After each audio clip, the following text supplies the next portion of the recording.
I'm Ben. I'm sorry. If you would like to get your song.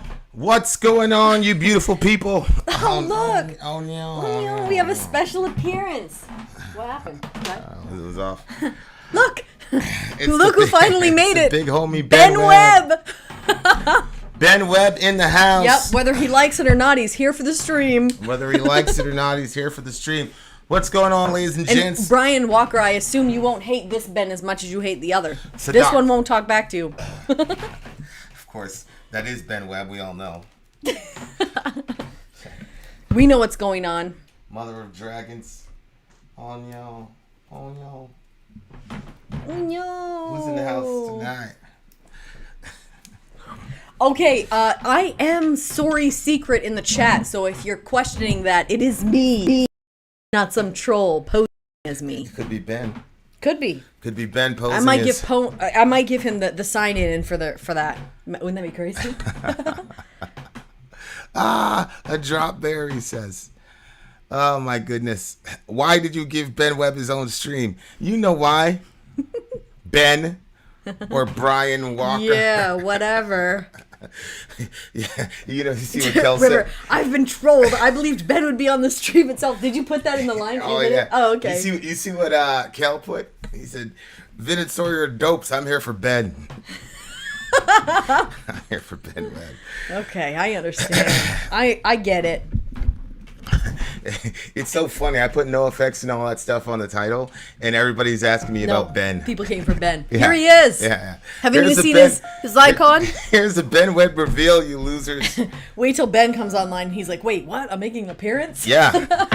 He's like, how come I was not told? This is some serious name dropping here. I knew it. Ben would never pick NOFX. Why is Ben all bloody? Yeah, we should probably Holy change shit, that. babe. What are you doing? I thought you had blue. There you go. There, that's calming Nice. and cute. That matches the rest of the room. Yeah. But, What do you Okay. know about it? Yeah. What do you know about it? What you know about that?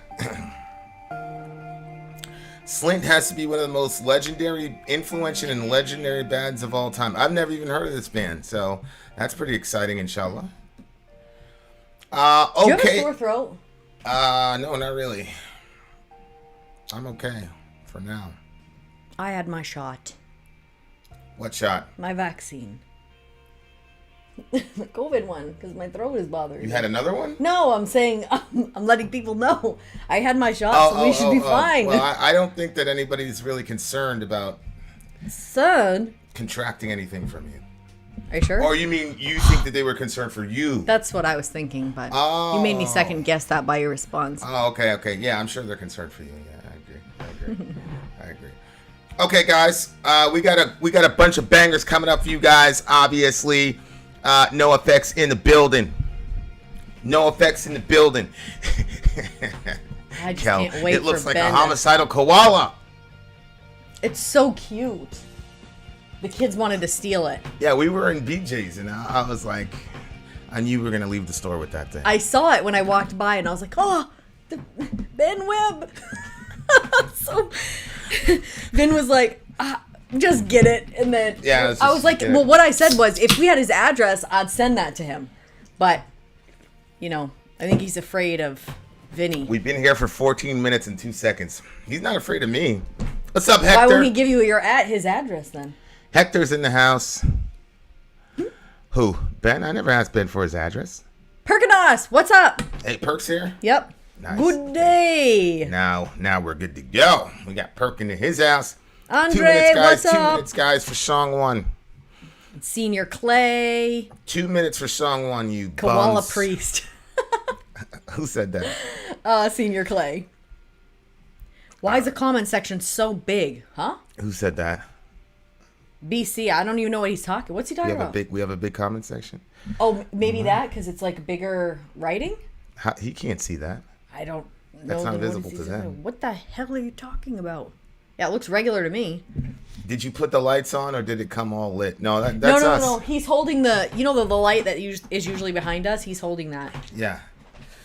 I figured it out. So this is perfect. So listen, if you What? see something on here that you like, that you want to put up there, all you have to do is click it. Right? Yeah.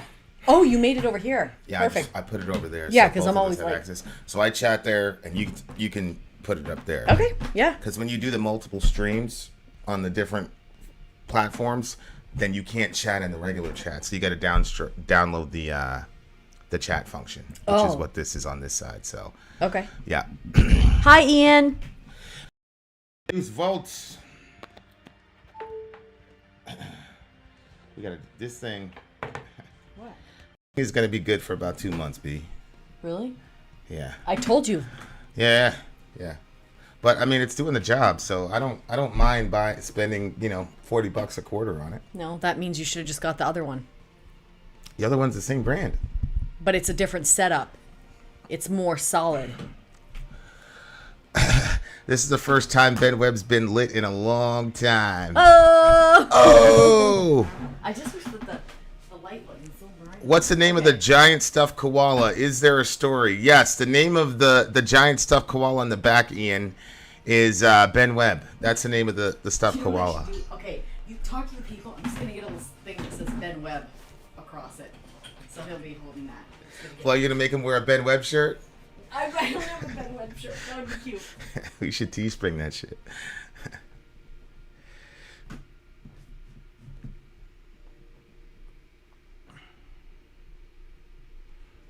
Yeah, suicidal tendencies is on the way. For sure. What's good, Delaney? Good to see y'all. Lexington, Kentucky music scene. Yeah, I lived in Lexington for a while. I had a 1-year assignment down there.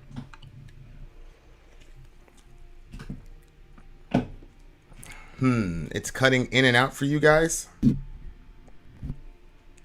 How do you know how cuddly or not cuddly Ben is in real life there, Amy?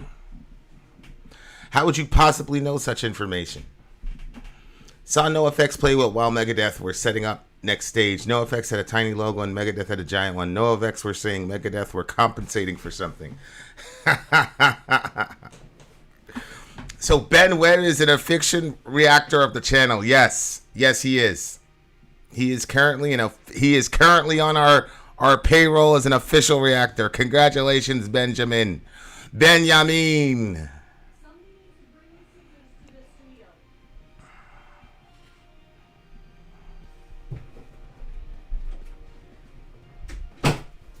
What? What happened? What are you doing? You look like you're plotting something. I am. Because I want people to know that it's him, so I'm going to literally write him on a paper. You want people to know it's him? Unbelievable. Ben Webb needs to write a book.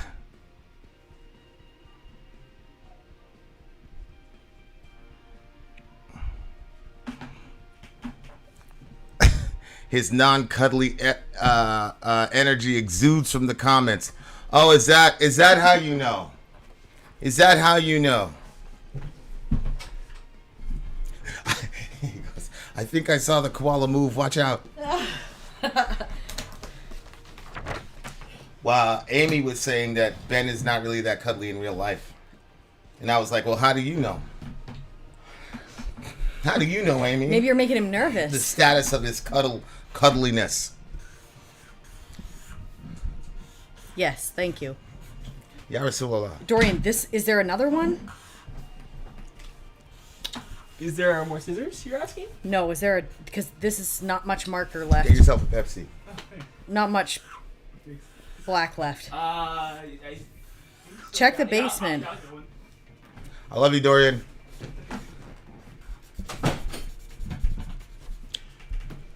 I have emailed you guys at the Gmail. I wrote an article that I'd be interested in your opinion. Question the Catholic Church. Okay, well, let me click at it. Let me see Who's that? The big homie, Franz. Shout out to Franz. I heard Ben Webb moved to Kuala Lumpur. Oh, very nice. Very nice, Tasco.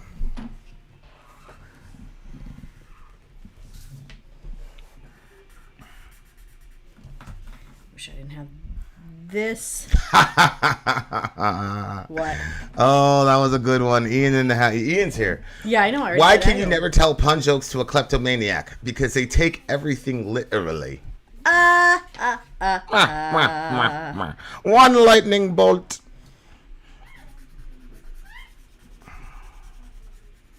Arrogant queen.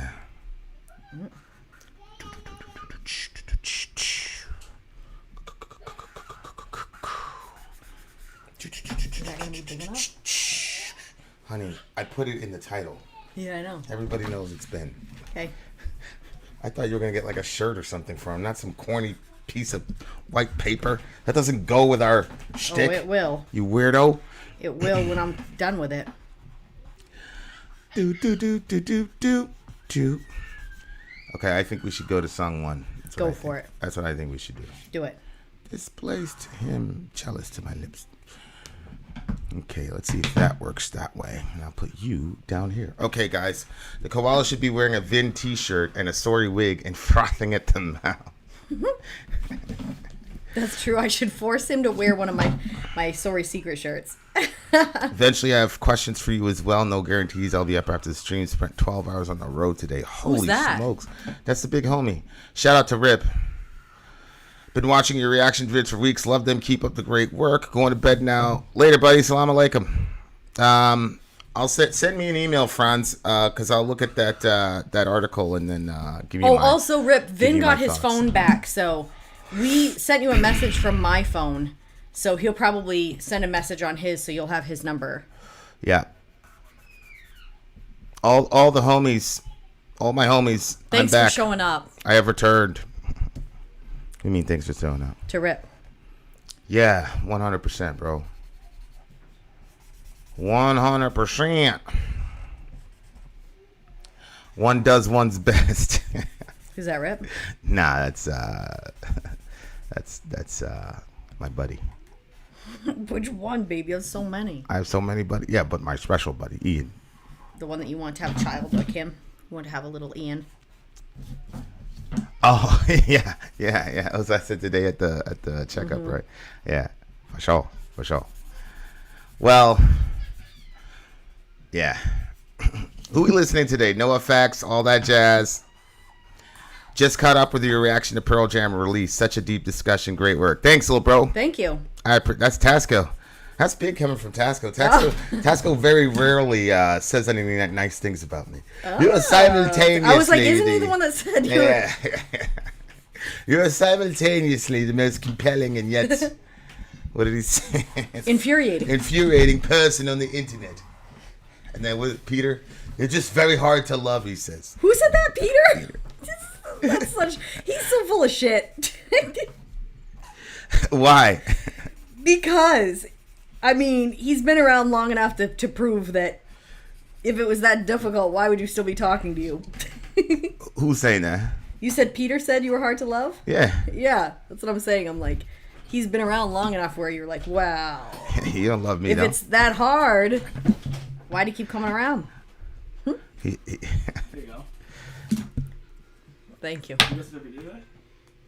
We're trying. You guys doing the bed web? So what are you guys gonna do? We're doing the Bed Web stream. Well, how do you introduce you? You know my Steez. I mean, Danny we're Trujillo. live right now. Danny Trujillo in the Yeah. house. What's good, Danny T?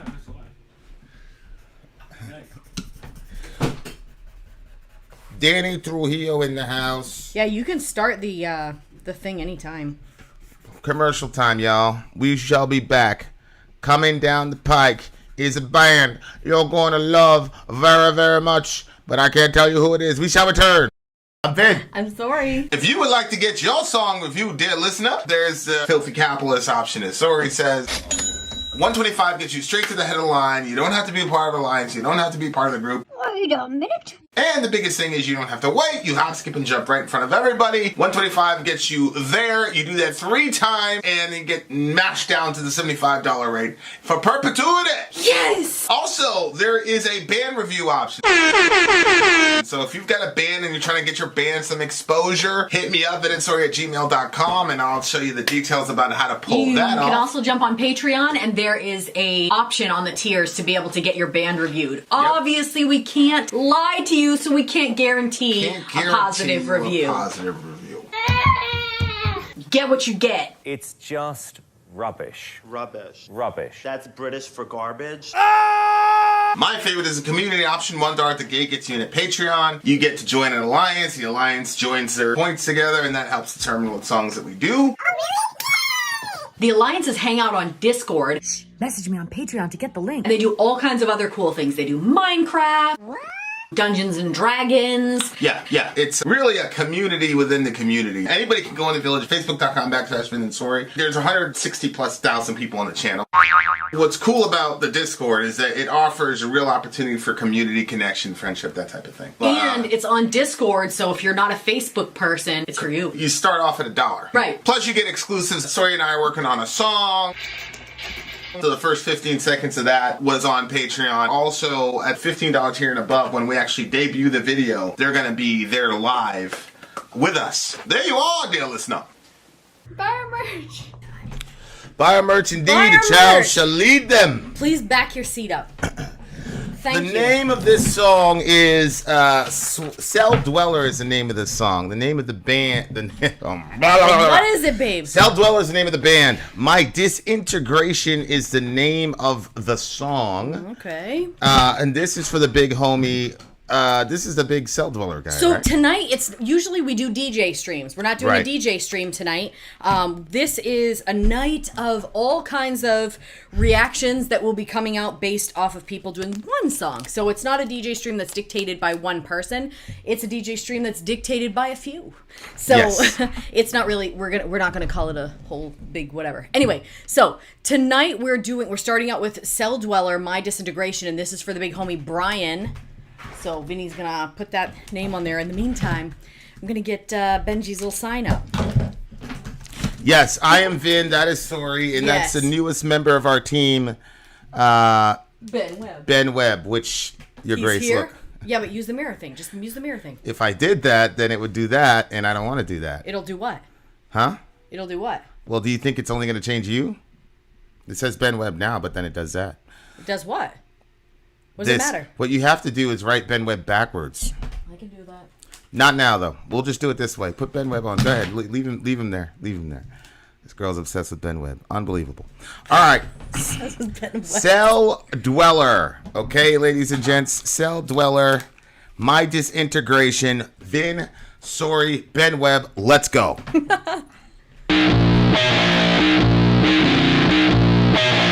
Disintegrate. You're my disintegration. This is the type of riff you like too. You're my disintegration.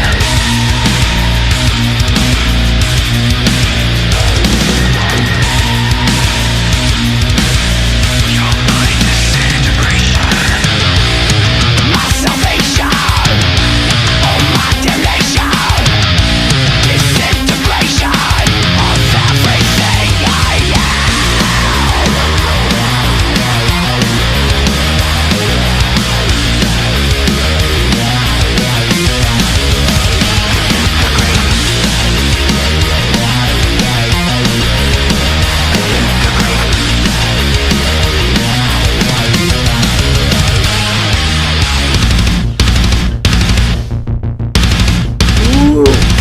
rotate, I separate from the comfort of reality. Fixation, feeding intoxication, locks me to your gravity. Dim, you, light, resonate, activate. I like it. You're my disintegration. My salvation. Oh, my damnation. Disintegration of everything I am. Seduction in your atmosphere. Siren sings a song divine. Although I know the more that I draw near, I feel the more you steal my life. My disintegration.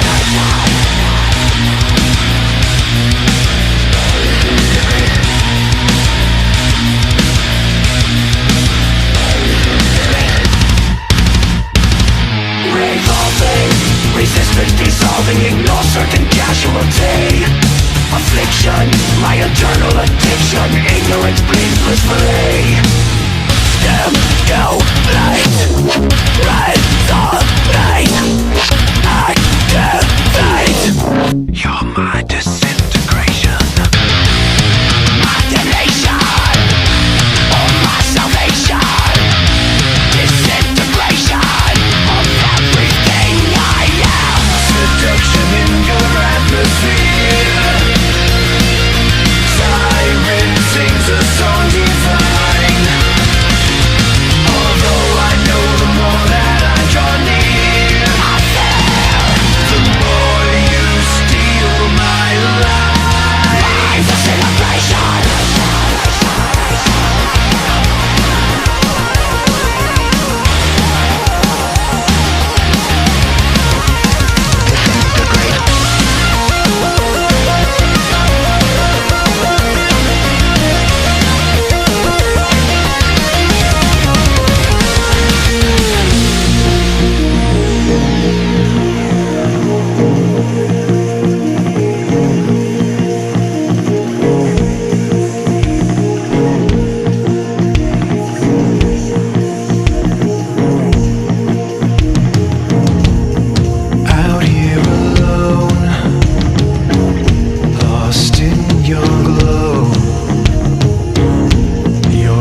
Very Oh, well no. done. I didn't know that was playing out loud the whole time. Oh no. Oh no. Did that affect you guys' I didn't hear anybody saying it. I'm sure we would have heard something. Yeah, that's true. Okay, so the DJ, you gotta put that across the bottom. The DJ right now, huh? When I do that each song, a DJ stream. That's only for the DJ. Don't worry. About Oh it. yeah, okay. So shout out to Brian. This song was for Brian. That's who our That was a banger, that's who Brian. this song was picked by. Okay, so go ahead before we go into our breakdown. He had something he wanted us to read. Yep. So this, I did let him read this at the beginning, but I will share it with the rest of This is the everyone. guy that does all the Celldweller songs, right? I think He's so, the yeah, Celldweller guy. yeah. Okay. Yeah, no, yes, he is. Okay, Colossians 3:5, put to death, therefore, whatever belongs to your earthly nature.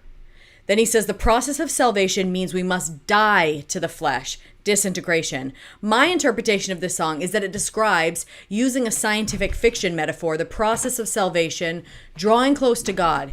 Will this be my salvation or my damnation? Please share my interpretation with the song with Vin before the song. So there you have it. Yeah, I'm gonna pull up the lyrics. I think I got something very, very, very similar from where this guy was going. One of the things, do me a favor, reach out to that guy. Okay. Because this reach out to whoever Brian? because that guy does all his own shit. Yep. So I need to find somebody that knows how to do that. Oh, You know okay. what I'm saying? All right. Because yeah. the whole COVID thing. I mean, we got a producer. He's a great guy, but they just had a baby. So Yeah. like we're sitting. Okay. I was listening. Brian messaged me. Okay. I was listening to the one you wrote, and I was like, "Holy shit, that's a good song." I forgot how good the song was. Where did you hear it? Night. I was listening to it last night. Where did you hear Like, for an hour it? We straight. recorded it. Yeah, it's on my phone. Oh, that's cool. That shit was tight. And the other thing, I was like, you didn't have your music teacher at the time. No. So now, Right. anyway, so Next level. reach out to him because Reach out to me Brian. Okay. in case I forget. Okay. All right. Go ahead. So the intro, disintegrate. You are my disintegration, my salvation, or my damnation. Disintegration of everything I am. Rotate, I separate from the comfort of reality. Fixation, feeding, intoxication locks me to your gravity. It looks like the first part of the it looked like the first part of the song was about like struggling with some sort of addiction, and then the second half of the song was whatever or whoever saved him from it. It looks like to me. Oh. Because Okay. what did you think? You said that the first half is what? It looks like the first half is that his addiction, his sin, whatever, is disintegrating him, and then in the second half he gets saved or he runs into God or somebody else, and that helps him. It looks like that's what it looked like to me. Oh, actually, that's an interesting. We talk about this a lot. Whether what you're holding on to or what's comforting you or what gets you through your day is something that's going to be right there. I think that's your salvation or your damnation. Right. And not only just like for your like if there's a world after this, which obviously we believe there is, but even for this life and for this world, what you choose to comfort you is either going to be for good or for evil. You know what I mean? Like for good or for evil for your own self. Yeah. Rotate, I separate from the comfort of reality. Fixation, feeding, intoxication locks me to your gravity. So there, I was like, oh, okay, so he's got some sort of addiction or whatever. That he gets. Yeah, that line definitely sounds like addiction. It locks you into, that gravity. Fixation, feeding, intoxication. Yeah. That locks them. Yep. Yeah. So I was like, okay. So that's like the first half of the song. He's talking about that, you're my disintegration, you're my disintegration. And then it's my salvation or my damnation, which is, yeah, to your point. Like those things, sometimes it's hard to tell. Yeah. If the thing is there to save, the thing is going to save you or if the thing is going to kill you. It's very, very difficult.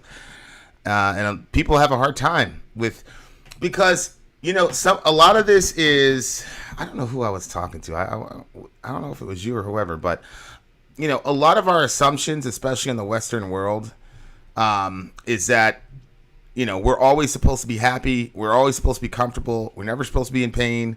And so when you teach people that, when they're in a bad situation or they're not feeling well or whatever, that's going to set, you can set somebody up to fall into addictions real quick that way.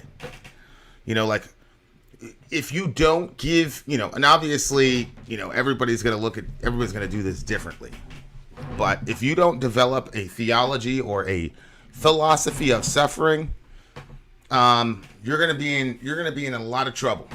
Oh, 100%. You're going to be in a lot of trouble. But a lot of people presuppose that life is supposed to be comfortable for me. And so if I'm in a bad situation, I got to get out of it and blah, blah, blah. And here's another one. Anybody who gets me out of a bad situation or makes me feel better than how I feel now is my friend. That's not always true. Mm-mm. Sometimes your friends are going to make you feel bad, but it's for your own good. And sometimes people who hate your guts will say and do things that'll make you feel good because it goes forward with their agenda. So that's how people get caught up in a lot of real, sticky situations, is our aversion to anything uncomfortable. Mm-hmm. Anything that's uncomfortable, anything that's going to be difficult to do. That's why, marriages don't work a lot. You know what I'm saying? It's like, oh, you're here as you're supposed to make me happy. So like, if you look at this in a relational perspective, like, let's get away from drug. I mean, obviously drugs are on the brain for us because, people will be lost recently. But if you look at that and say, okay, let's say that this is a person. Mm-hmm. You could do the exact same thing. Person's twisting around. Are they your salvation or your damnation? That type of thing. And a lot of people, it looks like to me, a lot of people, I'm just looking at Amy, she's having a hard time with the positions in the video because we're switched. Don't worry, we will reverse after. In true Ben Webb form, he's coming and already caused trauma for the homie.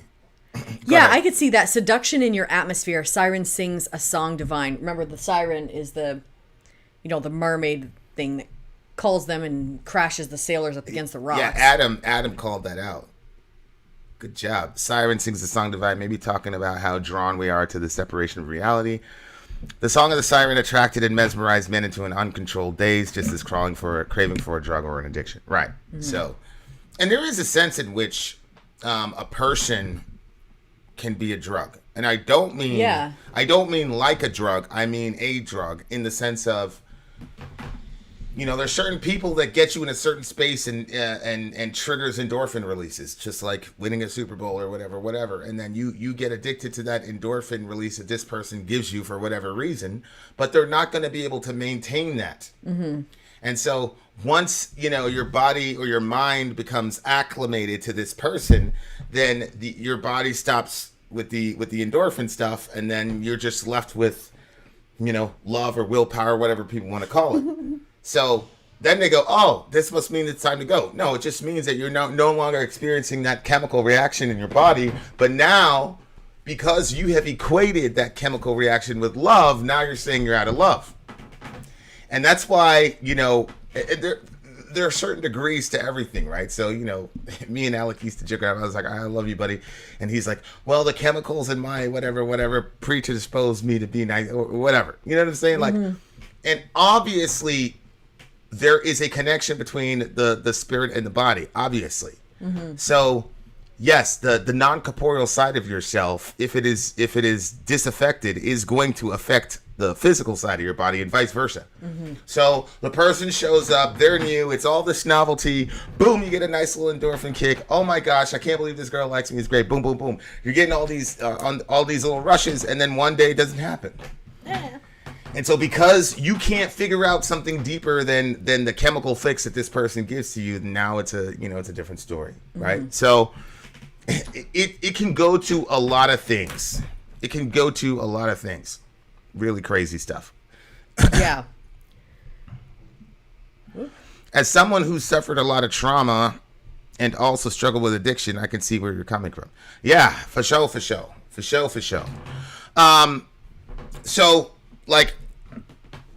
So don't get me wrong. I'm not saying that the endorphin thing isn't good. It certainly is. I mean, a lot of it happens So no, it's good, and I don't even I think that's like one of the best things about relationships. Actually, is the chemical aspect of it. But you have to love that person for something more than the endorphin kick they can give to you, because ultimately, if that's the reason you quote love them, you love them because you're of really yourself. just loving yourself. You could replace her with a roller coaster if it was practical. You see what I'm saying? Oh no! You see what I mean? Yep. So like. It's a really like crazy thing, but at the same time, drugs and relationships can also save you. It's true. So relationships can save you to a degree. I think that my whole perspective on that is like, for certain one-off instances, a person can be your savior. That's exactly what I was thinking. But if you put that as a consistent expectation of that person, you're going to crush them. Right. Because none of us are meant to carry everybody for our entire lives. I mean, subhanAllah, you stop carrying your own children at like 1-2 years old. You see what I'm saying? So it's a very, very complex thing, to where it's like, yeah, it's your salvation or it's your damnation, depending on how you manage it and what you intend to do with it, and if you can stay on top of it. And that's why, like, I tell the boys, and obviously we had a family Bible study yesterday. Probably gonna keep doing that, but yeah, this is where I tell the boys about relationships and it being cyclical instead of, in a linear phase, the honeymoon stage, blah, blah, blah, blah. All people are describing is the different degrees or levels of endorphins that will happen in a given situation. And what people don't realize is that, there's a gap sometime where you don't get that feeling, but what they don't realize is it comes back in different forms. It's very strange. Sometimes you just wake up and you're going, holy shit, blah, blah, blah. And like, we could testify to that, because we're literally around each other 24/7. And there are times when both of us, obviously, man, fuck you, because you're just around each other so much that your body, your mind, everybody's completely acclimated to everybody. But then what I noticed with us is, like, there'll be a circumstance or there'll be a thing, and then they'll be like, oh, or we'll discover something like an escape route or something like that. And then, we start plotting or whatever, or we discovered this channel, so right? Cute. Right. Yeah. And then and then you get those feelings again, but a lot of people don't give themselves that chance. But the irony of the whole thing is, if you go to the relationship just for that feeling, it's not going to last. If you say, I'm going to be with this person, however I feel, whatever chemicals are introduced into my body, et cetera, et cetera. Some people it's like an endorphin, and other people it's tryptophan. You just like, person just puts you to sleep. Shout out to Jeremy Brown. You know what I'm saying? Oh, like, yeah. And so, like, that's the secret to happiness, I guess. But then he transitions, but he didn't do very well with managing this thing in a balanced way, and so he became addicted and became toxic and before he got there, he said, "Although I know, okay, so Siren sings a song divine. Although I know the more that I draw near, I fear. The more you steal my life, my disintegration." So he kind of knew this is not the best route. Right. Right. Out here alone, lost in your glow, your gravity is pulling me, leads me on to my new home. Endlessly circling, I near your flame, blissfully unaware the voice I hear that beckons me, ensures nothing will remain. Bathed in your heat, absorbed in your light, I regret I didn't know how I was incapable of perceiving my own plight. Activate, captivate, annihilate. You are my disintegration. So yeah, it looks like it does destroy him. And then he's kind of judging himself for not realizing, I regret I didn't know I was capable of perceiving my own plight. It looks like a moth to the flame type metaphor. Out here alone, lost in your glow, your gravity's pulling me, leads me to my new home. Endlessly circling, I near your flame. Blissfully unaware the voice I hear that beckons me, ensures nothing will remain. Bathed in your heat, absorbed in your light, I regret I didn't know I was incapable of perceiving my own flight. Activate, captivate, annihilate. What are you looking for? I am not certain that is seduction in your atmospheres. That middle part in the bridge, 'cause I'm thinking specifically about, is Brian's the name of Brian, yeah. I'm thinking specifically about how he's interpreting, because he's talking about, the doctrine of mortification, where, when he said, what did he say, death to the flesh? Put to death, therefore, whatever belongs to your earthly nature. Yeah, but he die to the flesh. Yeah, dying to the flesh. disintegration. So what he means by that is, when he says dying to the flesh, what he's talking about is, we talk about this a lot, your sinful nature, your shadow self, yada, yada, yada. Mm-hmm. So the Bible uses a shorthand term to talk about our dark side. It's called the flesh. And we're instructed, that's so funny, we talked about this yesterday. We're instructed in the scriptures to crucify our flesh. Mm-hmm. Namely, crucify your dark side, crucify your shadow self, however you want to call it, your propensity to selfishness, sin nature, whatever. We all know we have it. Yep. The Bible tells you to crucify it, which basically means don't play any games with it. Like, if you know you're wrong, or if you know you have bad inclinations or addictions or chains of behaviors that will lead to a certain place, don't play around with it. Right. Don't nurse it. Right. Execute that motherfucker. So that was like the most ridiculous Bible study in the world yesterday. I just deleted that thing. Boop. Really? No. Okay. You deleted what? Yes, you did yesterday. We'll talk about it later. Is that not a good idea? I talked to you about it this morning. I wanted that. It was a very good study. I was joking. I hope you were. Yeah, it's still there. Okay, good. I won't delete that. But so if you look at it from that perspective, if you go back to it, yep. Because what's interesting about the Bible in the New Testament is, like, on the one hand, it'll say stuff like, the wages of sin is death. Mm-hmm. And then it'll say, put to death the deeds of the body. And then you have this baptism ritual, and baptism is signifying death.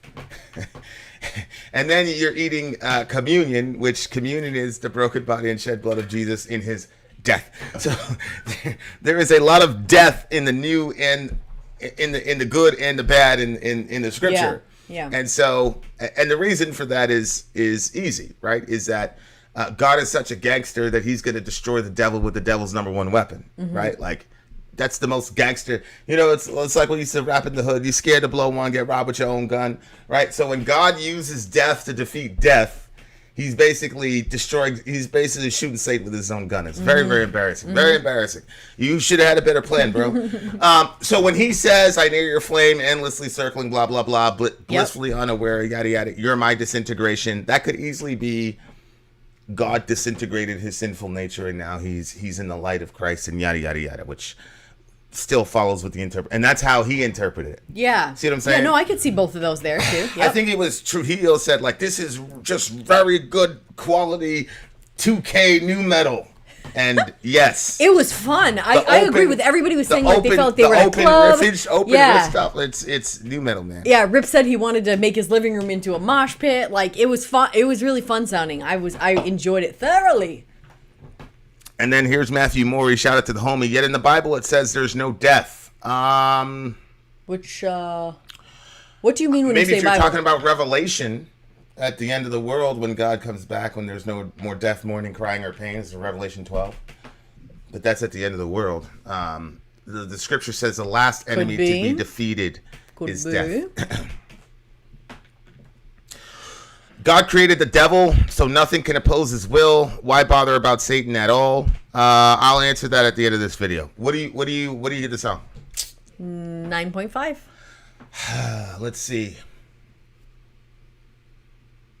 I'm gonna have to. I think that's probably right exactly where it needs to be. 9.5. I agree. 9.5. There you are, here, listener. Then out. Sorry, out. Down. River agreed as well. God created the devil, so nothing can oppose his will. Why bother about Satan at all? Well, that strikes Alan right into what you define ultimate good as. My definition of ultimate good, obviously the Bible's, is to be able to know God and be known by him. That's the ultimate good. That's the goal of the universe. And the way that we know God is via the demonstration of his attributes in situational episodes. So if I say Tom Brady's the greatest quarterback in the world, but there's no football game, then how does that get demonstrated? If I say that Anderson Silva is the greatest fighter in the world, but there's nobody to oppose him, how can that be demonstrated? So there are elements to God's nature that we will not be able to apprehend unless we get put in situations where that nature can be displayed. And so in that regard, Satan is extremely useful because he creates situations in which you have opposition and things of that nature so that God can display who he is and what he is to us. And it is on that basis that we then relate to him, because God wants to give us something to worship. He could demand that we worship him without justifying why, but he doesn't. So that's how to answer that question. Good question.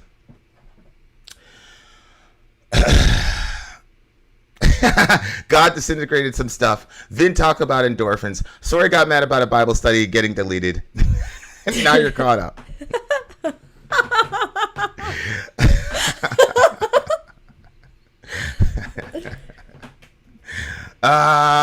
You know, I wish we were like 75 years in the future, because I'm certain in 75 years, like, it'll be some virtual reality shit and everybody will just be in the room. Oh, yeah. You know what I'm Wouldn't saying? that be Put on crazy? some goggles and shit and everybody's in the room. Yeah. Unbelievable. Look, babe, Okay, guys. this is what I'm going to do. What?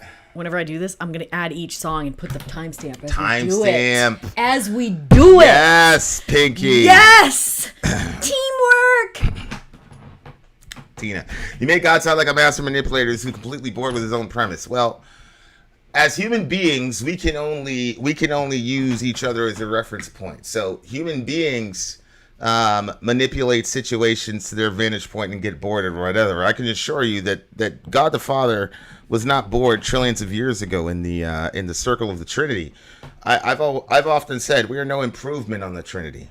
Us being created and being able to see and experience God is God's highest act of charity to us. So I understand what you're saying, but God doesn't have the limitations human beings have. Okay, here we go. Here's Tasco. God is equal part good and evil. If we are made in the image and likeness of God, then so are all the evil people in the world. Ted Bundy is a reflection of God too. Well, of course he is. Of course he is. But Tasco, what we're talking about is the image of God. So that's what you are, in regard to how you relate to God. But Tasco, as has often been said on this channel, we are also sinners infected with a sinful nature. So the metaphor that's used generally is that a perfect image of God is simply a perfect mirror.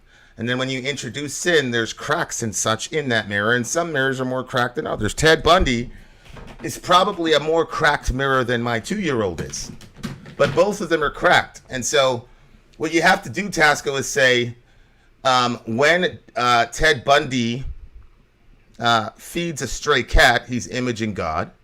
And when Ted Bundy massacres a woman, he is operating from his sinful nature, which necessitates why he needs salvation and why I do, why my 2-year-old does, and why you do. So we're constantly dealing with both of these paradoxical, undeniable truths about our nature. Is that one, there's some sort of divine spark in us that separates us from every sentient being that we've observed, and two, there's something wrong with us, and that's Clearly. just factual. So so Ted Bundy is an image bearer of God, but not when he's sinning, obviously. So, Vin and I we didn't know we were live streaming, and we had a fight online, and it was like only 110 people saw it, and then obviously we locked it. We made $3.50 off that. Did we?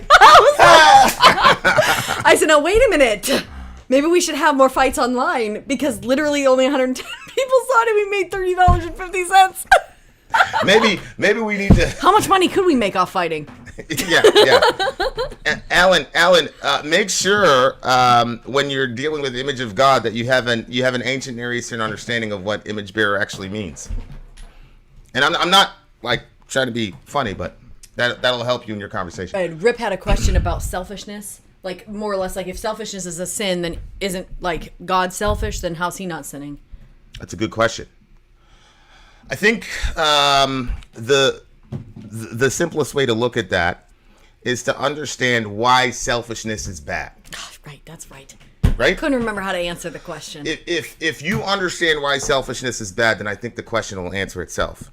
When I say a person is self-centered, so for example, when you're in the plane, right, and they go through all the drill and they say, hey, in the case of a water landing, which means we're going to crash and all of us are going to die, except for maybe 2 of us, and the masks come off, they say take care of yourself first and then take care of the other person. Now, in that context, the reason is because of human limitation, right? You've got about, I think it's 30 seconds before your oxygen runs out and you pass out. So you're not good for anybody. So get the thing on for yourself, and then you'll be able to help your neighbor. Now, God, the question is... You haven't eaten today. That's okay. No, I had Subway. Oh, that's God, right. because he is the only perfect being in the universe, by default, if he is loving, he has to point us to himself. Right. When a person is selfish or arrogant or whatever, the reason it's wrong for them to do that is because they are a finite source of joy, goodness, etc. And so when you point to yourself as the ultimate, you're committing a hate crime because you're not the ultimate, and you're going to disappoint that person. You're going to fail them. You're going to do all types of things, and as we just discussed in the video, they're eventually going to get bored of you or you of them, and that's that. So it would be hateful to point to yourself as a source of eternal happiness and all the rest of it. But when God points to himself as that, it's the most loving act he can do, because he's stuck with the problem of being the only being in the universe that is infinitely perfect and an infinite source of joy.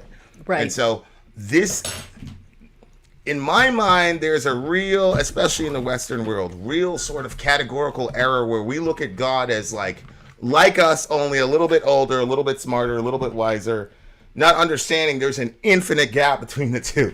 You see what I'm saying? Oh yeah. And really, like, we can It's do that this cockroach thing that you say. right. We can do this in a million ways, right? Could my son say, "How come I can't drive a car but you can, Dad?" Right? How come you can and I can't? Like, because there are categorical differences between us, right? And there's things that I have access to and have developed that you have not, right? A lot of it has to do with brain development and decision making with driving, right? And so because of the limitations of your nature right now, we've determined you cannot drive, but I don't have those limitations, so I can drive. But if I were to lose those limitations again, they would take my license from me, right? And so there's an objective way in which we can measure and gauge selfishness, whether it's good selfishness or bad selfishness. That's how I would. You know what's crazy? The last thing I'll say is good selfishness benefits everybody around you. Bad selfishness benefits you to the expense of everybody around you. Right. Yeah. I can't remember what I was gonna say. The show Lucifer is really good. Really? It looks kind of corny every time I see it. Like What? the show Lucifer, to me, it looks like, you know how soap operas kind of had like that corny feel to it. Like, I never was allowed to watch them, but just when I would catch glimpses of it, I was like, well, really? That's a lot of drama in there. Really? And when I see the Lucifer one, oh yeah, it was always like, because I would only randomly see it on at my grandmother's house, and there was always like, like these shock. I always saw so much drama in them. So like this Lucifer one kind of looked like that, kind of like artificially sort of, people don't really act like. Yeah, I don't but know. the guy's a good guy in the show, right? Like he isn't he the sympathetic? I don't figure know. in the When show? I watched the trailer, I was like, thank you, Yo Mama, for the super chat. She's asking if we can react to the corn. You know what you should, the best way to get a song reaction at this point is to either, you can jump on Patreon, like $4.99, that would give you 5 months of being on Patreon. And then your votes go into, you can vote to have our, to get us to react to certain songs. So, I mean, you can even take that super chat back if you want and jump on Patreon instead, whatever you want to do. So you can put your suggestion in there. Just send us an email. Just hook her up with a patron somewhere. Oh, she can't access the site? Is that the situation? Yeah, it just makes it more complicated, and she's got to get into the Discord, and it just, because this happens more than just this time. Okay. I just have that protocol that I work with. You know what we need to do? We really need to get a team leader meeting on. We really need to do that. Mm-hmm. Alliances, we got to show you guys some love. We got to set that up. Okay. I haven't gotten my thing. Hey, Sadie in the house. Sadie in the house. And also, Alan, that's really cool to hear, bro. I appreciate that. That's encouraging. Very interesting. I love that argument. Shout out to Rip the God, by the way. Senior Clay. Not a fan of Lucifer. The show, that is. I'm certain that Lucifer was harmed when you said that, and that he's happy now you've clarified it. If there's an infinite gap between us and God, then wouldn't it logically follow that the gap in our knowledge of God is also infinite, meaning we understand almost nothing of God? Yes, Ian, and that is what makes me so excited about going to heaven, or what people call going to heaven. Because we are not going to be on clouds watching naked babies play harps. That's actually pretty spooky, to be honest with you. Weird, yeah. I'd be terrified if I woke up in a place like that. Honestly, I would be horrified. I'm not gonna lie. I think if I landed in a situation like that, it wouldn't take very much time before I'd say, I wish I would have just gone to the other side. This is too boring. He's out there with Marilyn Manson and shit. This is too boring. Meanwhile, we've got Tommy, the bratty ass naked angel with the freaking farts for clouds and Can't shit. do it. It's a wrap. We're done. Okay. Okay. So, and the other thing too, Ian, is that every person that you meet is an image bearer of God, and so they're going to show you something about like who God is. So it kind of also makes it more interesting, like, because you want to know more about God. So every time you meet somebody and you're getting to know them, there's going to be like cool little unique things about them specifically. Right. That's also going to show you something about the heart of God. Right. So you might have somebody who's like, you know, who'll slap little kids, random little kids, but they're really good to animals. So you know that God's not going to slap little random kids in the face, but you know that God loves animals, and it can kind of give you that picture. Right. Every person is flawed or sinful or extremely selfish, but also lots of people have this really good side to them that like everybody is does. in contradict. Well, yeah, probably everyone. Everybody. I listen, man. I've sat in rooms with murderers, people that you know, whatever, so terrorists. You got to look whatever. for the good, I guess. And they're I'm telling you, they're good people. You know what I'm saying? They're good people. They're good in the subjective relative sense, right? Like Sammy, for example. Sammy, I know. You love Sammy the Bull, yeah. He's a fucking cold-blooded murderer. Honey, no joke. I had a dream last night, and I found this little it was made of stone, and it was a bull, like a really like aggressive looking bull, and I said, Vin, let's buy this and give it to Sammy. So irrational. I'm pretty certain in the next 3 months we're gonna hook up. That'd be cool. I just want to go through regular channels to hook up with the homie. You know what I'm saying? Okay. Somebody asked me something else that was a really oh, there it is. Amy said it. Is being married better than being singles in the eyes of God? How would you answer that? Is being married better than being single? Well, I would say it's better in the sense of in your eyes God and in the eyes of God. It images God differently. But if you're looking at the Bible says matter of fact, it actually says the opposite. It's better to remain single if you can, because there's a lot more stuff that you can do as far as completing the mission that God is doing on the earth. You know, a married man has to be busy with his wife and children. There's a lot of, you know, there's pleasures, but there's also headaches that come with that. Well, yeah. Look how cute you are with your hat and headband. I love it. Yeah. It's like a nice little mix of like a badass and a super cutie. I ain't no badass, bro. No, but you look like one. Peaceful man. I'm a peaceful man. Right. You look like a badass. Okay. I want you to be free so this is Paul talking about marriage. It's stuck for a while. I want you to be free from concern. The unmarried man is concerned about the work of the Lord, how he can please the Lord. But the married man is concerned about the affairs of this world, how he can please his wife. And his interests are divided. The unmarried woman or virgin is concerned about the work of the Lord, how can she be holy in both body and spirit. But the married woman is concerned about the affairs of this world, how she can please her husband. So that's Paul saying to guys and girls, come on, y'all really want to get weighed down by marriage and sex and all companionship and shit? Wouldn't you much rather Who wants that? Get seasick on sea, get bitten by rattlesnakes and beaten half to death within an inch of your life for 30 years and then get your head chopped off and thrown into a mass grave with your best friends in the world? Oh my gosh. What's not to like? Right. I'm like, Paul, you good, bro. Love you, buddy. But that's that. So Look at BC. Look how small you're thinking, BC. You have a lot more money if you're single with no kids. Untrue. Our children are running our businesses. You have a very small plan. I know. I guarantee by the end of this we'll be richer than you. Dorian. I can't believe it. It is true, though. It really is. Dorian's prepping expense reports and reviewing. We woke up this morning. He sends us an email, lets us know what's going on. We made more money. Yeah, he sent me an email. He said, I reviewed the terms of that sponsorship offer. I think they might be amenable to some monetary remuneration. He's 15. I was like, nigga, just tell me how much money is it. What is wrong with you? Please. By the way, Ian, I didn't completely answer your question yet. Let me answer it again. Yes, Ian, there is an infinite gap, which means we understand almost nothing of God. Yes. And that is why eternity is going to be amazing. And that's the reason that I say that in the new world, we will still have scientists, but we will not have Bible teachers. Because when I showed you guys that clip of the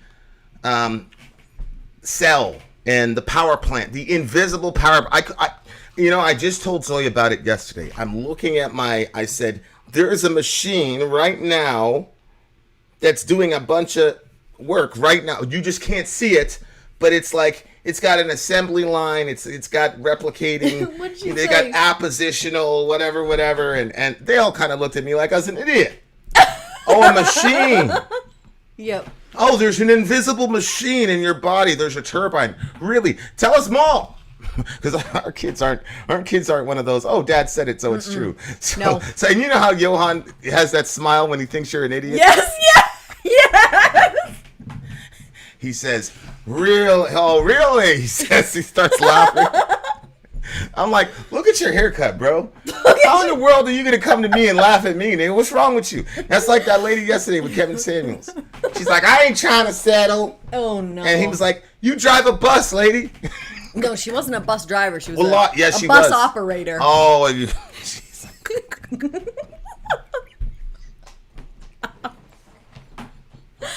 It's just terrible.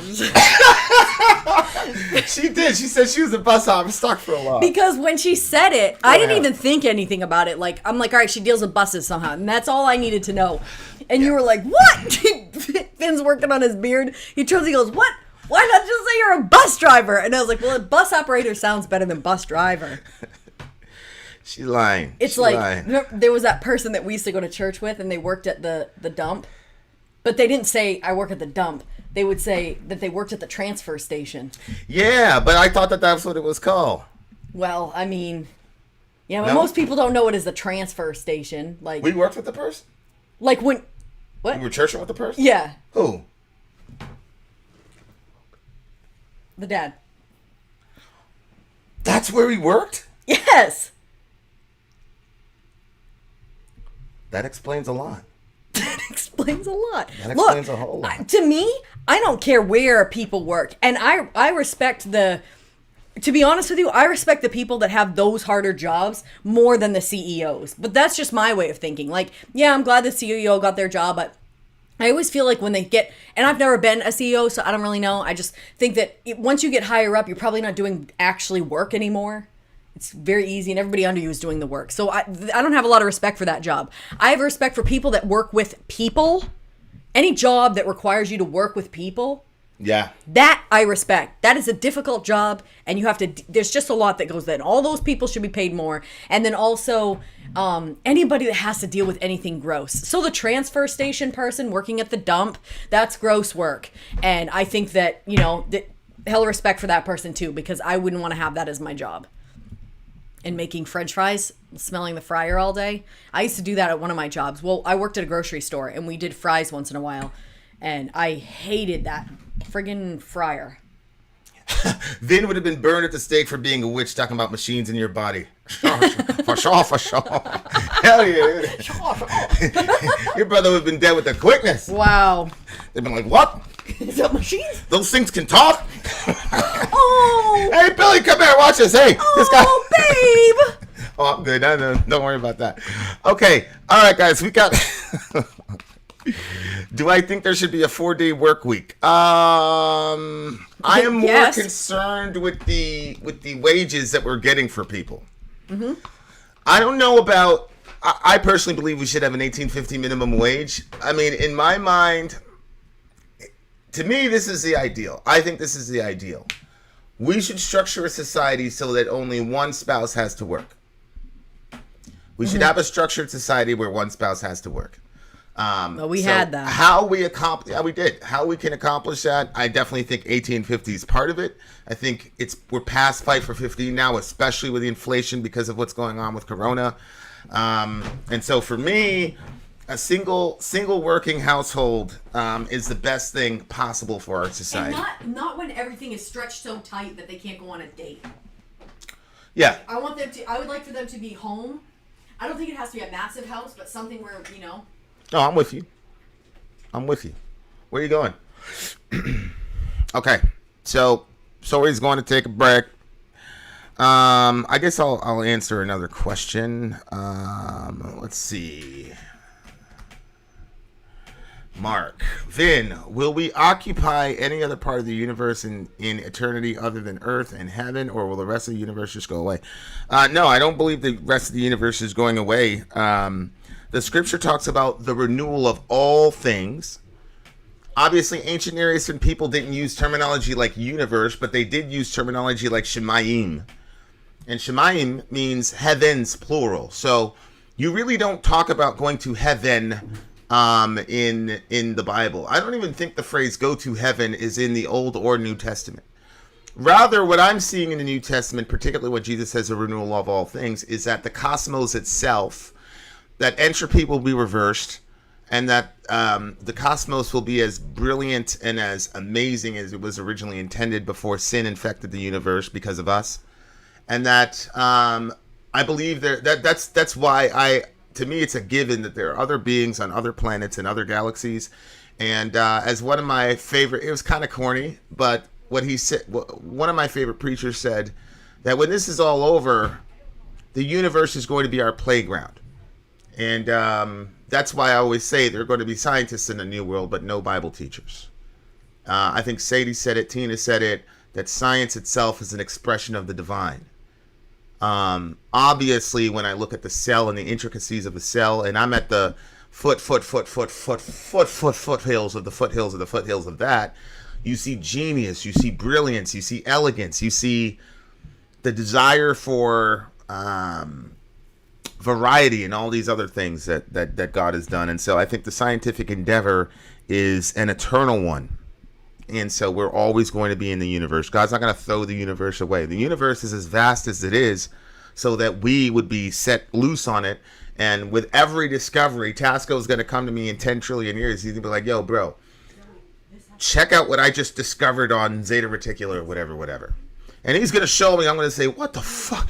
Or some other thing in that language that is equivalent to what the fuck. And then both of us are going to be like, yo, God is more awesome than we thought he was 10 trillion years ago. And that's going to be our existence for all eternity. That's what I believe. So God's intention was never to separate from us. Like he's over here and then that was never his intention. As a matter of fact, a good argument could be made biblically that Eden was actually a garden mountain where angels, cherubim, seraphim, and men and God cohabited and interacted, which explains why Eve was not surprised to talk to Shaitan, because she was probably talking to a winged seraph, or as a good friend of mine has said, which I'm actually researching, some dragon-like appearing figure. But they were on the garden mountain with God, and they were interact with cherubim, seraphim, angels, God, men, whatever.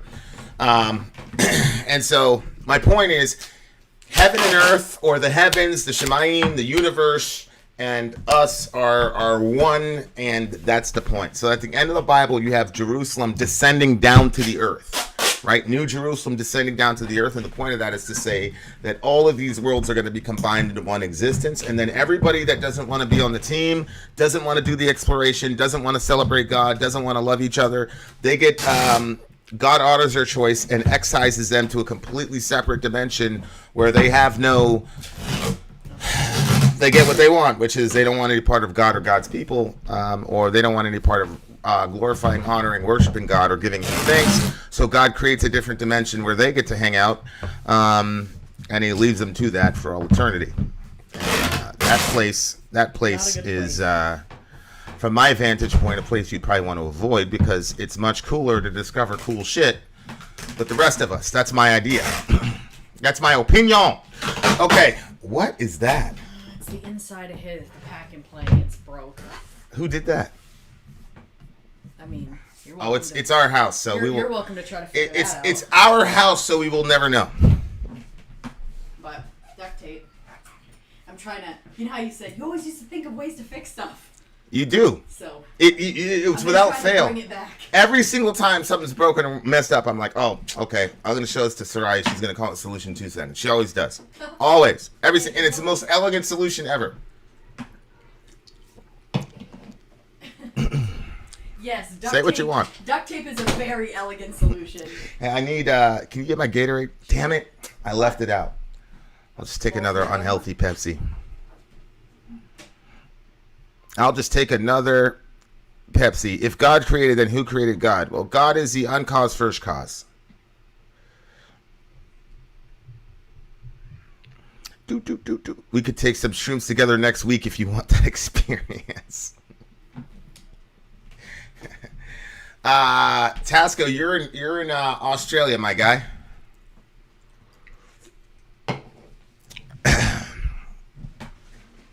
I would hope God wouldn't hit restart.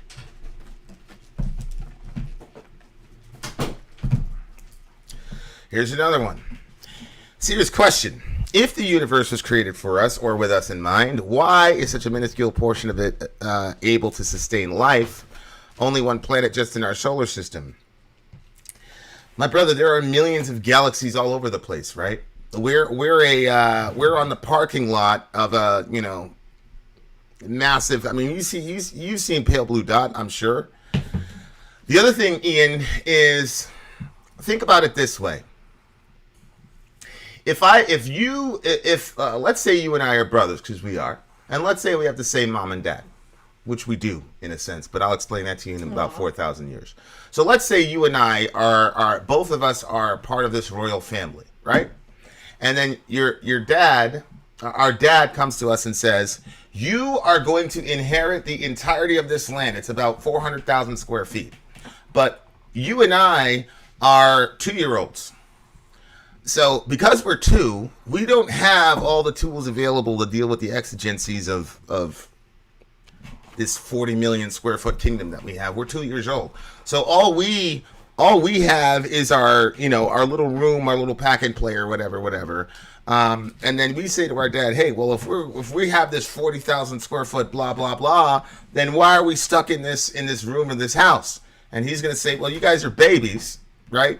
Eventually you'll be able to go there. So that's how to answer that question. We are in Aw, what a cute way of wording. God's mission right now. This is all preparatory. Okay? So where we're going to be, because there's degrees of reward and degrees of authority and degrees of rule, et cetera, in the next world. God wants to give us a universe, but he does not want trust fund kids. You know what a trust fund kid is? A kid is a horrible brat, spoiled, no discipline, but he inherits everything because of the hard work of his parents. We're going to inherit everything for the hard work because of the hard work of our big brother Jesus, but he doesn't want trust fund kids. So this life is here. We need to, I'm talking to somebody offline and we're dialoguing, and she uses a term like teacher about and what I'm interpreting as divine beings at this point. And we're here to be taught how to properly manage the great responsibility of ruling the universe. Yeah, I like that. So we are the ruling class of the universe. I believe there are going to be millions and trillions of billions of other beings and things of that nature that are, whatever. But when we show up, that's kind of basically how we think in a way. We're not going to be spoiled, arrogant, whatever. We're going to be humble, loving people who, even though we've been given this authority and power, are going to bring joy and light and happiness to the far reaches of the universe. That's what I believe. So this experience right now, our knowledge, Ian, is so limited. We don't even know what's at the bottom of our ocean. So when we talk about sustainable human life and all the rest of it, you're in the parking lot of a massive complex. And we're here because there's stuff that we've got to get down before we get there. So I love that thing that we were listening today. That's how I answer that. Where he said, well, the woman, I think it was, basically said, we didn't create math, we discovered it. Oh, yeah. You know. Well, that's a common phrase. Yeah. Same thing with the laws of logic, right? That's the first time I ever heard that phrase. I asked that. Well, I asked that. Well, you were there when I asked the dude, like, did we create logic or discover it? Yes. Because it's really, really, really, really, really, really serious. I thought we created math. A lot of people do. Yeah. But if you think about it, math and logic are directly linked. They're almost equivalent. Yeah, that's good. Okay, we got to go. Okay, let's go. Do you believe in celebs? No, Schopenhauer did not prove that. I thought he failed pretty miserably. But if you want to say that he proved that, I would love to have that discussion for sure. What's up, Ray? So you believe God created other intelligent beings in other places of the universe? Yeah, of course, every Christian has to believe that, right? Because what the Bible calls angels, those are intelligent, sentient beings, right? Of course, yeah. Yeah, I don't, that to me, let me say this. I am more certain that there are beings, not even necessarily angels. I am more certain that there are beings in our universe that are living than I am of our government's version of the JFK assassination. Let me say it that way.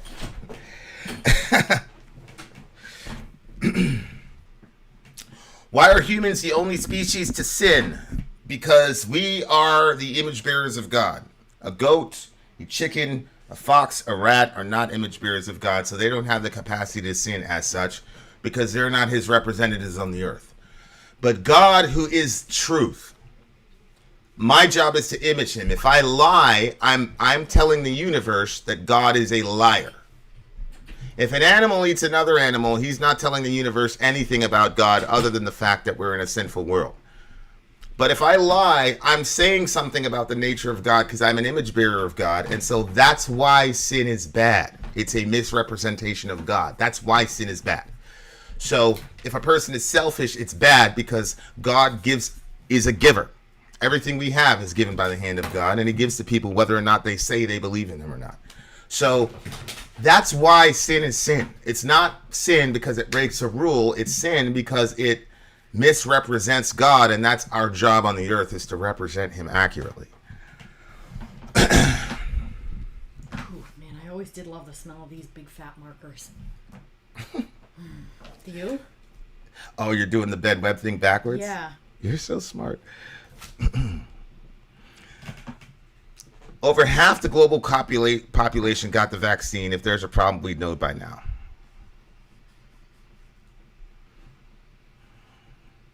That's a good point. Yeah, Jimmy Dore doesn't seem to be. Jimmy Dore does not seem to be a fan of the vaccine at all. And I don't really have a comment on it. I think it's a massively complex situation, that vaccine thing, man. And anybody. And it wouldn't be so complex if the government hadn't have lied to us so much. I agree. You know, we're vaxxed and all that, and we believe in it, but man, that Fauci, bro, like, you can't tell me that people who are massively skeptical of our government and as participating in these things, you can't tell me that they're like completely wrong. No. I mean, or crazy. I mean, it's like, yeah, they're not crazy. No. Like, this shit is insane. Like, what Fauci has been able to do. It really, really has. I really think, man, this life or the next, he's gonna have to answer. He really he should is. be already in jail for a lie like that. Like, that's a crime against the American people. Oh, well, of course, Mark, of course. If you were to ask me, did you see one of them or whatever, like, I wouldn't have the conversation. But your point is well taken. Like, of course you're going to say, I don't know. And that's appropriate answer, right? And of course I could be wrong, right? Somebody just, ask what I believe, and that's what I believe. But of course I could be wrong. I don't understand. If he admits that he lied, then Well, all those now we're bodies talking about should Fauci? be, then all those bodies should be on him. If I go set off a bomb in the middle of all Well, the he people lied and they about the die- masks. Yeah. But then he's not characterizing it as a lie. And I mean, look, he's a government guy. We all know he's not going to face any accountability at all. At all. And, he And knew that too. now, like, people are dying even after they get the vaccine. And now you've got employers requiring people, telling them they're going to fire them if they don't get the vaccine. Man, I'm mega uncomfortable with that, man. Yeah. I'm mega uncomfortable with that. At the same time, you've got a communicable disease that is killing people in bunches. So it's one of these situations, man, where I'm like, this whole thing where people are like, I'm the master of I'm the captain of my ship, all this human nonsense. Please, we are the entire world is being held hostage to invisible microbes. Yep. And you got people walking around in all this arrogance, like, I'm the master of my own ship. I'm the, I determine my own destiny, all the rest of it. Human beings are so delusional, bro. Holy moly. Okay, so you can flip it back, the mirror. Oh, okay. Tina's point. They said the same thing when AIDS needed a vaccine and the development of AZT. Explicate that a little bit more. What were you referring to, Tina? Because that's really, really curious to me. Holy shit. Can you flick the mirror button, babe, so we don't forget? Oh, why you want me to? Oh, it's No, it's not. That's still backwards. I went through all that because you wanted it not mirrored. So. Oh, wow. What a sweet woman. Look at that. Get you a woman like that, brothers. Let's tell the boys to do that in the Bible study. Be so sweet if you didn't. Doing that in the Bible study. Remember, I told the boys to do that in the Bible study, and then I caught myself. God was like, "You better fix that quickly." Oh. So I fixed it. I said, "Don't compare." Dory, why are we gonna not compare? Can you imagine? Daughter of Christ, you have a CD player. We did how long was that study? 2 hours? Must have been 2 hours. Yeah. It was at least a 2-hour Bible study we did with the kids last night. Hour and a half intro. I went downstairs. It's so funny because there was one point where you were like you went in different directions so that way everybody knew where they needed to grow and make changes, but you didn't directly call. And so one of the times when you called out one of them, but not directly, indirectly, and you could tell they got very frustrated and they were like, well, I need to eat. Yeah. Anyway, it was cute because we did that hour and a half study yesterday, or 2 hours, and then I went downstairs. Johan's like, so are we having another study today? I said, I don't know, honey. We gotta work. Freaking 4-hour studies every day. I don't know. Who knows? Maybe when we retire. This weekend, seeing my 6-year-old and 16-month-old cousins have really changed something in me. They're so precious. Just the tip of the iceberg of being a parent. I understand, but there is something. Yeah, man. Everything changes, man, once that kid grabs your little finger. Or your beard. It's over. No, man. They're born and they've all done it. Every single one of them. Yep. That moment, oh my gosh. Yep.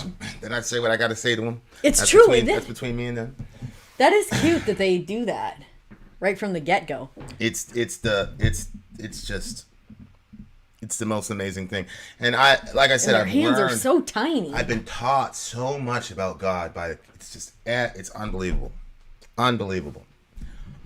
It's the best thing in the world. I don't for the life, and you're right, because back in the day, you used to be like, oh, you gotta have 50 kids to help you on the farm and all this shit.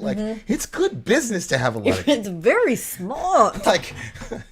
We don't need to do, our entire enterprise can be ran in-house. We've got multiple businesses that can run in-house. I'm able to run our YouTube business because the kids are the ones that they all have their own chores that they get done. I mean, currently they're cooking supper. They get paid. They do. They get paid. They're not doing shit for free. Right. But, they get paid, but they're, But that's old school. Like everybody was participating and helping out. So it's cute. They're really, I love it too because they're really learning. Like, I'm not sure if you're not showing your cards or not, but Vince can't cook. So I don't know if that's true or not, but apparently he can't. So everybody has to cook for him. So I'm glad that my boys are learning to cook, especially Johan. He said he really wants to be able to cook so he can bring his wife breakfast in bed and cook for her. He would. I know. He would. Take a lesson. He would. He's such a good person. Yeah, he's very cute. All right, so the next song on our list, we're ready to go. But this is we are listening to songs. Shout out to Dylan. Thanks, Dylan. Four side.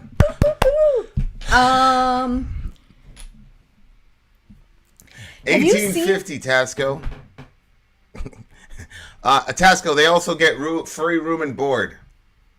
True. They also have iPads. That's right. They all have their own iPads, iPhones. What a bunch of spoiled ass They really are. They are very spoiled. All right, guys. Speaking of spoiled. But they work. They work. So everybody should be rewarded. Okay. All right, guys. Zombie's like, let's get back to the music. Yeah, I agree. And she's right. So back to the music, bitches. All right, guys. Commercial break, and then we're off. You guys are distracting me. You're all fired.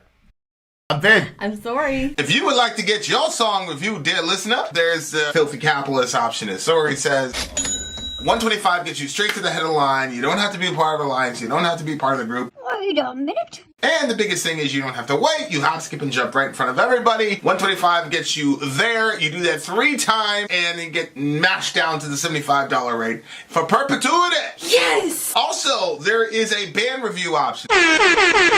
So if you've got a band and you're trying to get your band some exposure, hit me up at sorry@gmail.com, and I'll show you the details about how to pull that off. You can also jump on Patreon, and there is a option on the tiers to be able to get your band reviewed. Obviously, we can't lie to you, so we can't guarantee a positive review. Get what you get. It's just rubbish. Rubbish. Rubbish. That's British for garbage. My favorite is the community option. $1 at the gate gets you in at Patreon. You get to join an alliance. The alliance joins their points together, and that helps determine what songs that we do. The alliances hang out on Discord. Message me on Patreon to get the link. And they do all kinds of other cool things. They do Minecraft, Dungeons and Dragons. Yeah. It's really a community within the community. Anybody can go in the village. Facebook.com/VinandSorry. There's 160,000+ people on the channel. What's cool about the Discord is that it offers a real opportunity for community connection, friendship, that type of thing. And it's on Discord, so if you're not a Facebook person, it's for you. You start off at $1. Right. Plus you get exclusives. Sorry and I are working on a song. So the first 15 seconds of that was on Patreon. Also, at $15 tier and above, when we actually debut the video, they're going to be there live with us. There you are, dear listener. Buy our merch. And a ciao, salute. To buy our merch. The next song we are doing is trading Yesterday-Shatters for the big homette. Shattered. What did I say? Shatters. Shattered. You said Shattered. Yeah, I think it's because I was thinking about what the name of the... So Saber Wolves is the requester of this song. Okay, Saber Wolves is the requester of this song called So we Shattered. will let you know what we think. And still, the real Ben Webb, will he stand up? What? With the real Ben Webb? We got the real Ben Webb right there. I find you so agreeable tonight. I know. Ben is so agreeable today. So agreeable. Okay, guys. All right. The time has arrived. What the heck is going on? Do you hear something? Yeah, I just thought it was your background music. No. Okay. Shattered. Let's go. I've never heard of this band. What's the name of this band? Trading Yesterday. Trading Yesterday. If you're charged enough. Shout I can out use to the white charger. anomaly. He knows who he is. Let's go. Oh, you need battery, babe? Yeah. Okay. Boom. There you go. Thank you. There you are, dear listener. Thank you for sharing my charger with me. Shattered lyrics. Let's go. I'm drinking Gatorade. I know. Somebody thought you were drinking Windex.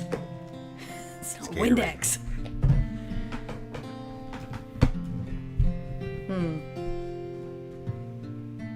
Yesterday I died. Okay. Tomorrow's bleeding. I fall into your sunlight.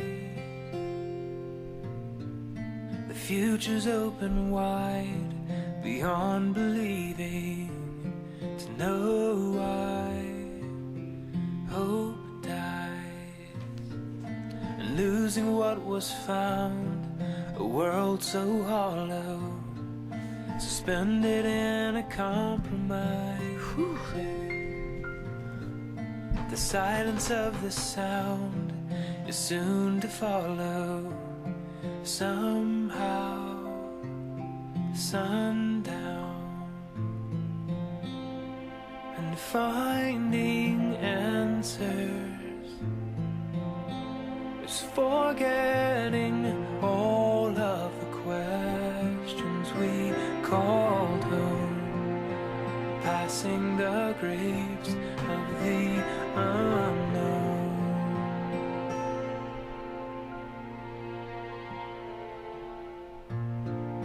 As reason clouds my eyes, with splendor fading, illusions of the sunlight, and a reflection of a lie will keep me waiting, with love gone for so long. And this day's ending is the proof of time killing all the faith I know, knowing that faith is all I hold.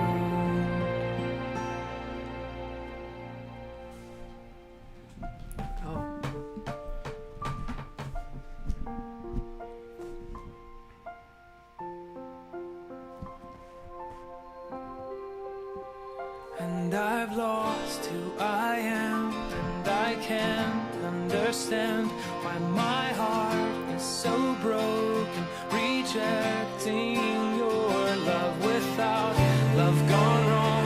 Lifeless words carry on, but I know, all I know is that the end's beginning. Who I am from the start, take me home to my heart, let me go, and I will run, I will not be silent. All this time spent in vain, wasted years, wasted gain, all is lost, hope remains, and this war's not over. There's a light, there's a sun, taking all the shattered ones to the place we belong, and his love will conquer. And I lost who I am, and I can't understand why my heart is so broken, rejecting your love without love gone wrong. Lifeless words carry on, but I know, all I know is that the end's beginning. Who I am from the start, take me home to my heart, let me go, and I will run, I will not be silent. All this time spent in vain, wasted years, wasted gain, all is lost, hope remains, this war's not over. There's a light, there's a sun, taking all the shattered ones to the place we belong, and his love will come. Oh my word.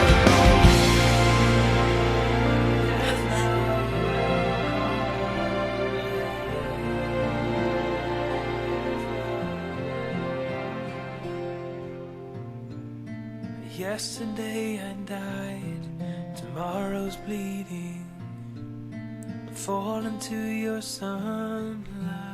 Jeez.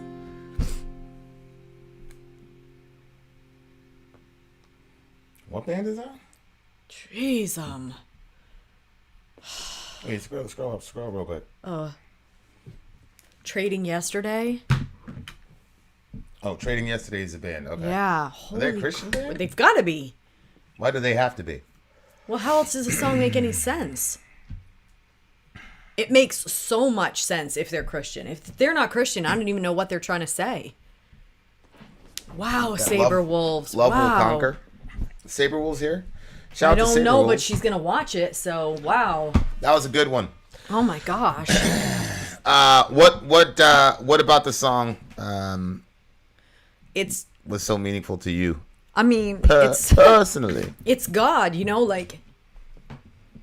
You guys, you know, mostly know my story. I grew up in a Christian home. You know, I felt, you know, pretty close to God all through. Like, I can't even remember a time where I was, like, conscious of myself, where I wasn't conscious of God. Yeah. And same. Yeah. And then growing up, I kept finding myself in very controlling environments. And then, you know, I finally left my parents' house and I went to a Bible college. It turned out to be a cult, but I didn't know it about till like 6 months ago. I just know that when I left the college, I felt really, really awful. Like I just couldn't.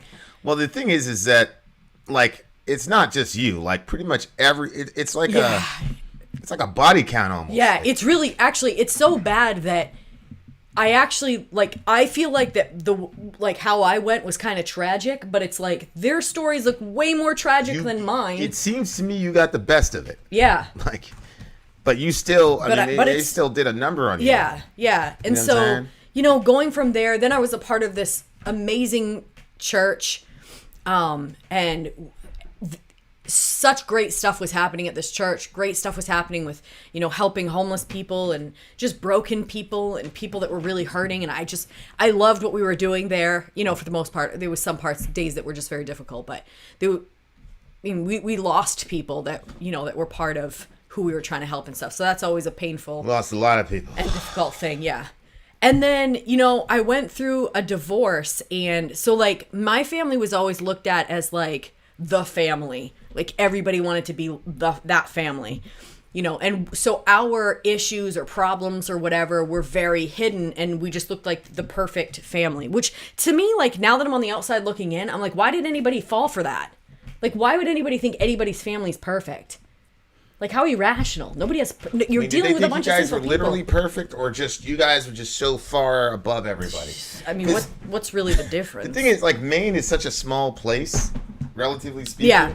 That I was in a Bible study like 4 years before I met her. I was in a Bible study, and her family came up, and specifically they were talking about her. We didn't go to that church that he's talking about. No, it was that's what I'm saying. Completely Like, different church. We did not roll in the same circles or anything. Right. And like you were like famous in the little evangelical your family. Like, it was like.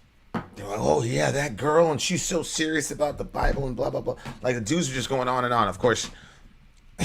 When I finally ran into you, it was at a Bible study. It was the first time, the first time I saw you, and I was like, oh my God, this girl is crazy. Because, you know, at the time, you were the only person that was as serious about all this shit as I was. studying commentaries.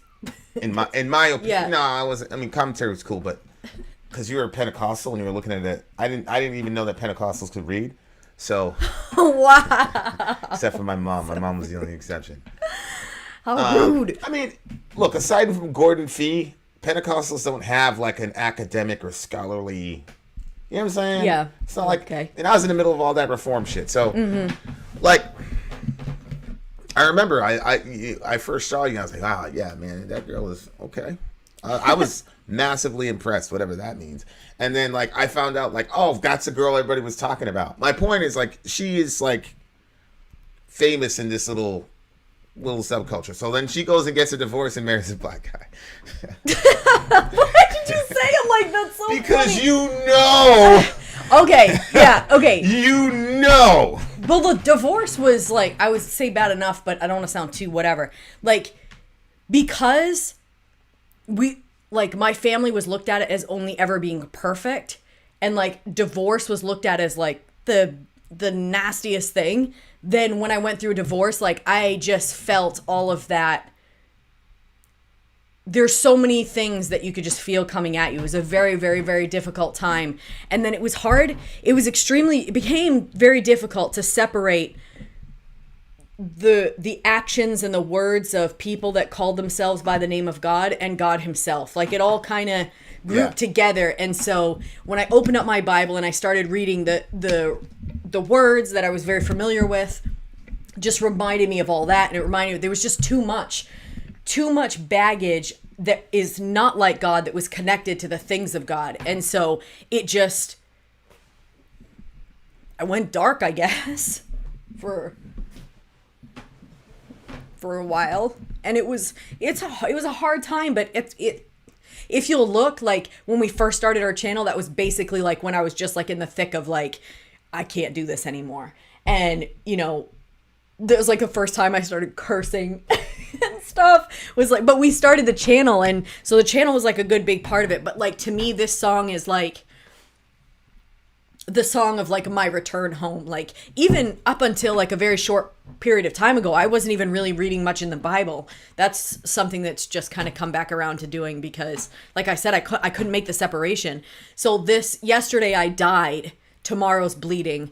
Like it's the death of all of that, and tomorrow's bleeding because it's not fixed. Like it's weird because you would bleed and then you die, but this is you died and now you're bleeding. But then fall into your sunlight. It's just, I love the way this song was so poetic.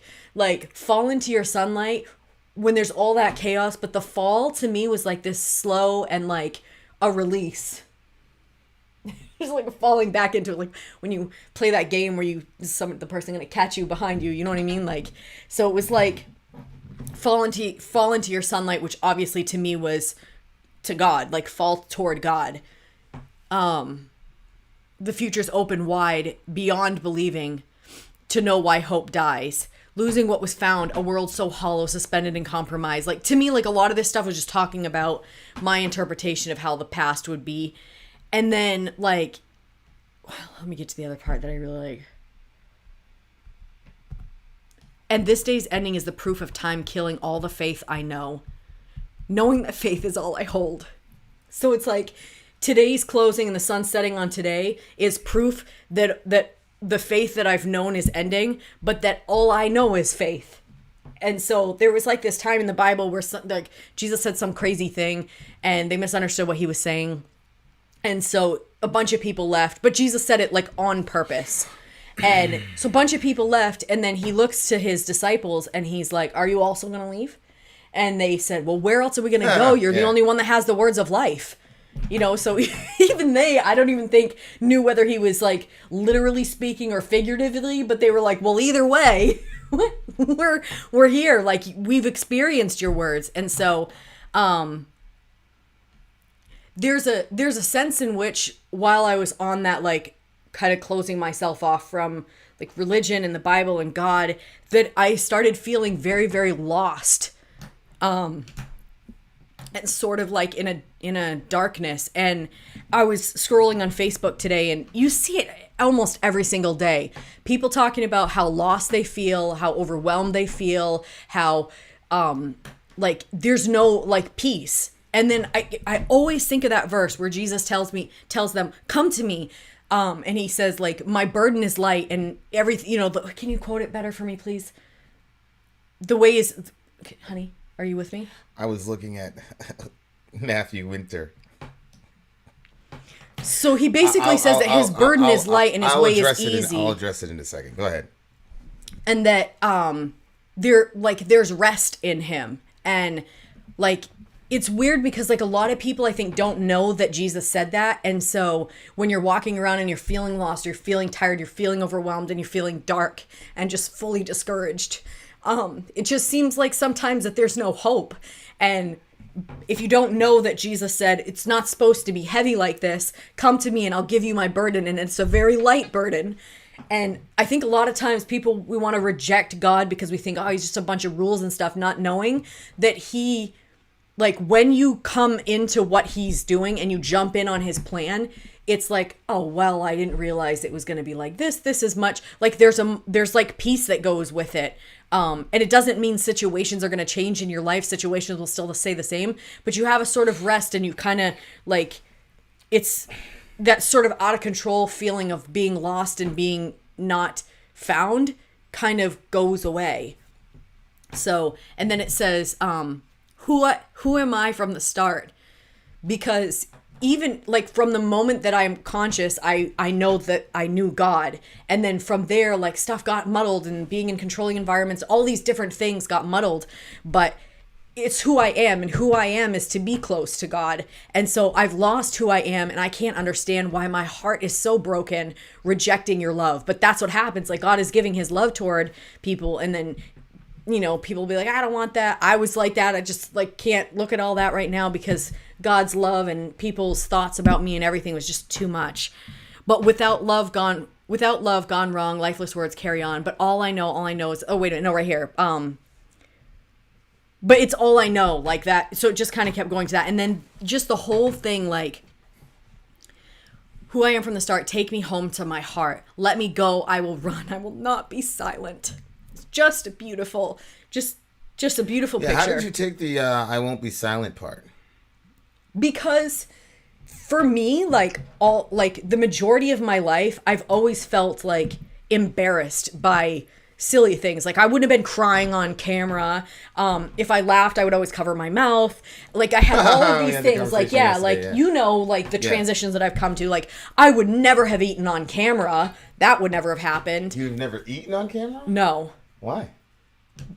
Eating is bad too? Eating in front of people was not something that I like to do. That was something that I felt very embarrassed about, eating in front of people. Probably because I had issues with, you know, eating disorder or whatever. And then, you know, I would have canceled the whole show, being that I had gained weight. After having a couple kids, I would have canceled this whole thing. I don't want to be on the camera like this. Cancel the show? Or I would have gone into anorexia or something to be presentable to what I think I should look like. Just all these things. But like, so this idea of being like loud and boisterous, and like, there are certain like kinds of loudness that I was okay with. So if it's like, you know, you're cheering for somebody or something like that, like all those things are good. But like you yourself, like crying very loudly, that wouldn't be happening. Stuff like that. Or if I'm getting very angry, I'm not going to yell or whatever.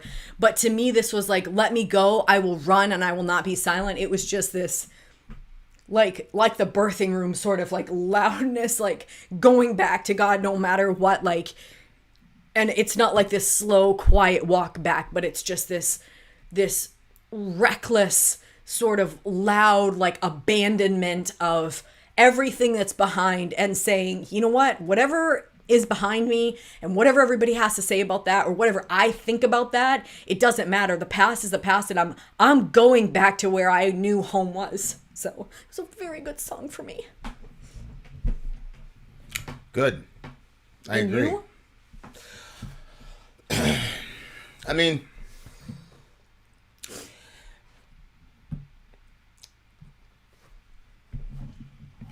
I was going through the old videos of stuff that we did together, you know, in that ministry that we did, and we ran into a video of Sean. And Sean, He's our friend that had passed away like 2 weeks ago from overdosing. Yeah, we caught him like 2 minutes before he died. It was this big dramatic thing, saved his life. And then we, you know, he had like a homecoming at the church. His mom was there. I remember that. His mom had come. Yeah. Because I said, yo, man, you got to go and tell people what God's done in your life, bro, because this shit's crazy. Mm-hmm. And because, you know, our city had taken a bunch of losses as far as the opioid epidemic. You guys remember, like, prior to COVID, it was the opioid epidemic, which was a big thing. So I saw that video, and I didn't watch it because that was actually the best night. Like, we at the site, we had other things at prayer nights and stuff where like ridiculous miracles happen. Mm-hmm. Like, and I told everybody, I'd look around at everybody, I'm like, you guys need to enjoy this time. I kept saying it to everybody all the time. I'm like, enjoy this time. Like, it's not going to happen. Mm-hmm. It's not going to stay like that forever. I knew I was leaving pretty early, you know what I'm saying? Mm-hmm. But I don't know if you remember this, but I sent you an email, like I was on a trip. I sent you an email. I was like, yo, I'm out.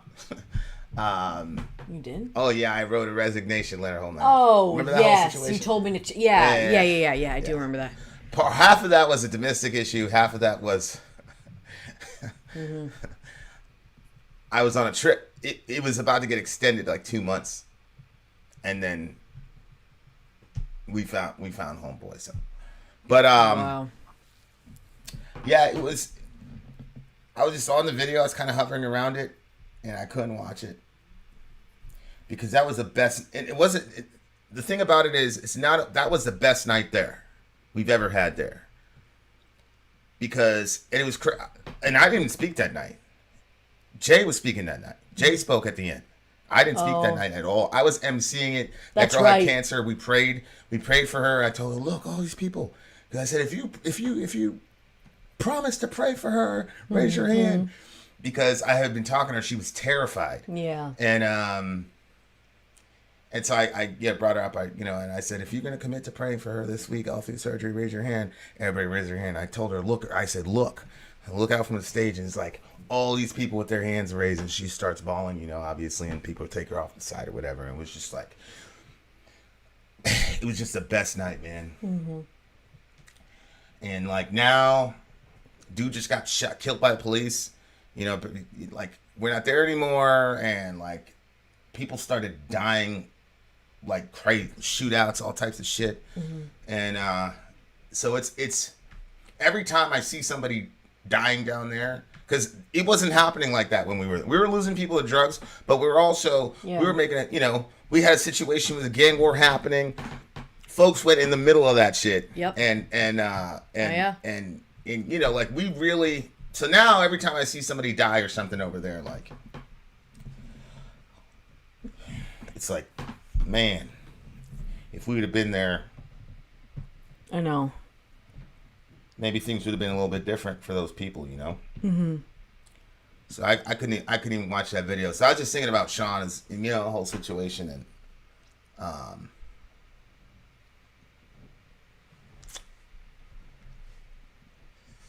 have a hard time with that one, man, because it worked. Like we got him. Yeah. But I get it, man. I get it. When I see like his recent pictures and stuff, like he didn't look like he did when he was like heavily using. And so I'm like, maybe he was, going regular. I mean, we have a big problem with weed being laced with fentanyl in our area. So it might have not even been like, you know what I mean? Like maybe he wasn't even using anything hard. Like maybe it was just like, he was just like, no, smoke a little bit of weed, eat some food and go to sleep. You know what I'm saying? Like he might not have known that was, that 100%. Was going to happen. You know what I'm saying? Like, I don't know that necessarily it means he was going back to the hard stuff that was going to then, so I comfort myself with that. And with I love like when one thing can affect other things in a positive way, especially when something seems tragic. And, I don't think that we don't have this channel now for no reason at all. And that we have lots of people that are in situations where they need to get help. And we got emails, like one person said, like, actually, this makes me think I should just go to the ER right now instead of waiting. And so that it doesn't fix the sadness or the tragedy, but it does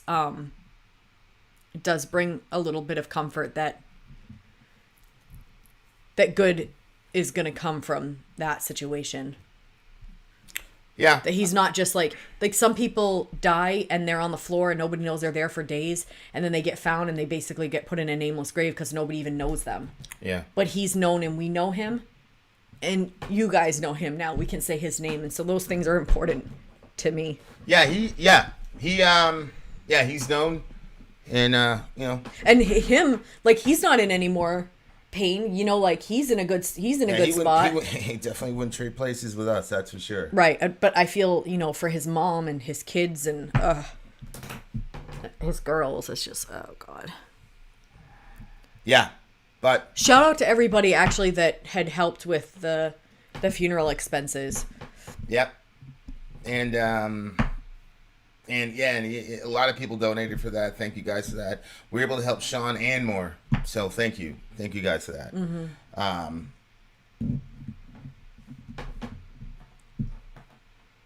Okay, what do you give the song? 11. It's a 9.8. Shout out to the Little Fey Witch. Good to see you. Really, really, really good song. Really good song. I like the determination. I like the realism about how hard life is, but that determination that you're not going to give up hope. Like that's a big thing. Is like that's what I love about the metal community, but also where we need to improve. Like we're very good in the community about pointing out how bad life sucks. And we need to do a better job, I think, about pointing out like, okay, let's give each other hope. Let's give each other a reason. Yeah. Whatever. And like I said, that manifests itself in a lot of different ways, from a song like this, which is explicitly hopeful, or a guy like Nergal sharing his story about leukemia. And I told that story a bunch of times about being at the Behemoth concert, and the kid behind me was talking about how Nergal's leukemia, inspired him and all that. And the whole Wolves of Siberia, like Nergal's philosophy of, come on, like self-motivation, that type of thing. I don't care what it is. I don't care how it's packaged in a very dark, satanic, whatever. And I obviously, as a Christian, there's some issues there, but I'm talking about the overarching, what inspires you to overcome the troubles in your life. And you can't always focus on the negative, but you have to acknowledge the negative. Otherwise, you're never going to go anywhere. So it's the burden of existence is a hell of a thing. So shout out to everybody. So there you are, dear listener. Then out. Sorry out. Down. Wow. Okay, so my buddy Matthew Winter made a comment, so I'm going to have to address it. He says, did you just say that you weren't reformed? Dude, there are 2,000 years of Christians who have walked with God before us. It is foolishness to turn your back on their wisdom, come back home to orthodoxy. Okay. Matthew, when I say reformed, I'm specifically talking about the neo-Calvinism that happened around 2006-ish. John Piper, all that stuff, and the wave of young Calvinists who were calling themselves Reformed. Reformed theology proper began in the 15th century, bro. And the argument that you just said to me was literally the argument that the Roman Catholics used against Martin Luther, right? Reformed theology, codified in the 5 points of Calvinism, is not a 2,000-year-old version of Christianity. It's a very recent version of Christianity. Whether or not I believe that is irrelevant, but the point is, abandoning Reformed theology is not equivalent to abandoning the historical Christian faith. That's number one. Number two, I think there's a difference between holding certain doctrines and being part of the subculture. When I say when I was reformed, I'm specifically talking about reformed subculture, which is hyper, almost faux in its false in its masculinity. This hyper masculine, hyper complementarian. Women are, they're just, they're just there for you to whatever. It's almost an Islamic version of marriage. Like, just the anti-LGBT stuff, being completely ruthless with LGBT people, not having any compassion whatsoever. Yep. The celebration of men like Jonathan Edwards, who owned multiple slaves and never repented of it. There are just thousands of problems with Reformed subculture. And so I was part of that subculture, and I bless God. I bless the Most High for getting me out of it. Because it's a horrible subculture. I think it's toxic. I think it engenders an abusive, autocratic environment, particularly as it relates to men and women specifically. I had one of those guys tell me one time, he's like, you'd have a lot less arguments if you would exercise your authority. I was a Reformed guy that's about Shorty. And I said, you're out of your fucking mind. Because that girl, that's not how she. I'm not talking about sorry, but it's the same thing. I would never get away with something like that. But like, I'm like, okay, man, whatever you say, bro. Like you don't live with this girl. Again, I'm talking about the other one, not sorry. And you know, and you know, yeah. So when I say I used to be formed, that's what I'm talking about.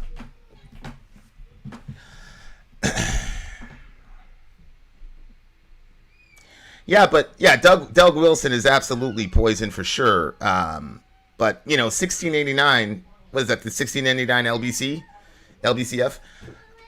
Again, that's still extremely recent, Matthew.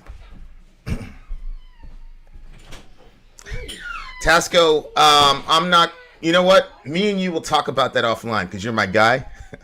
I don't want to say it publicly because we have lots of people that stalk us and then give reports. So, but yes, I'm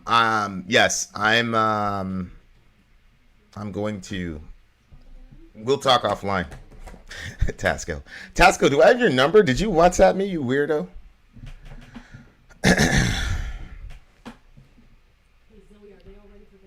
Sean in the house, Slipknot Sean in the house.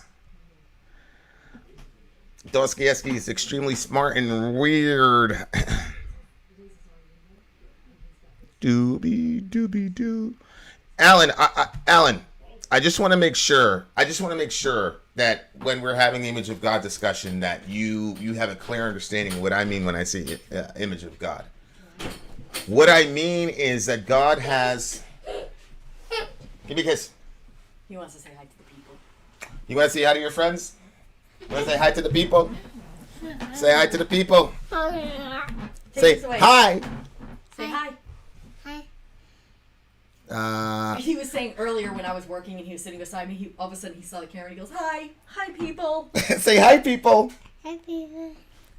Say I'm Orion. I'm Orion. Say hi, Delaney. Hi. Look at his little haircut. Hi people. Hi, people. Hi people. Say hi, Uncle Sean. Hi, Sean. Not Sean. Uncle Sean to you. Sean. Sopranos mouse. Yeah. Give me a kiss. Mwah. I love you. Okay. Say I have to go now. Go now. Say I gotta go. Go.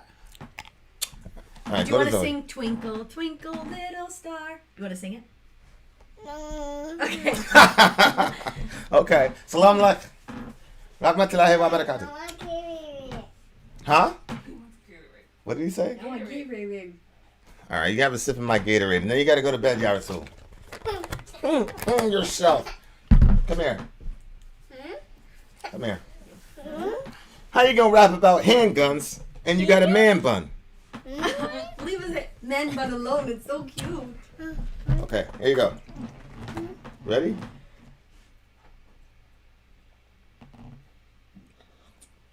Good. Here's your Gatorade. Good night. Good night. Yeah, good night. You gotta go, bro. Gotta go.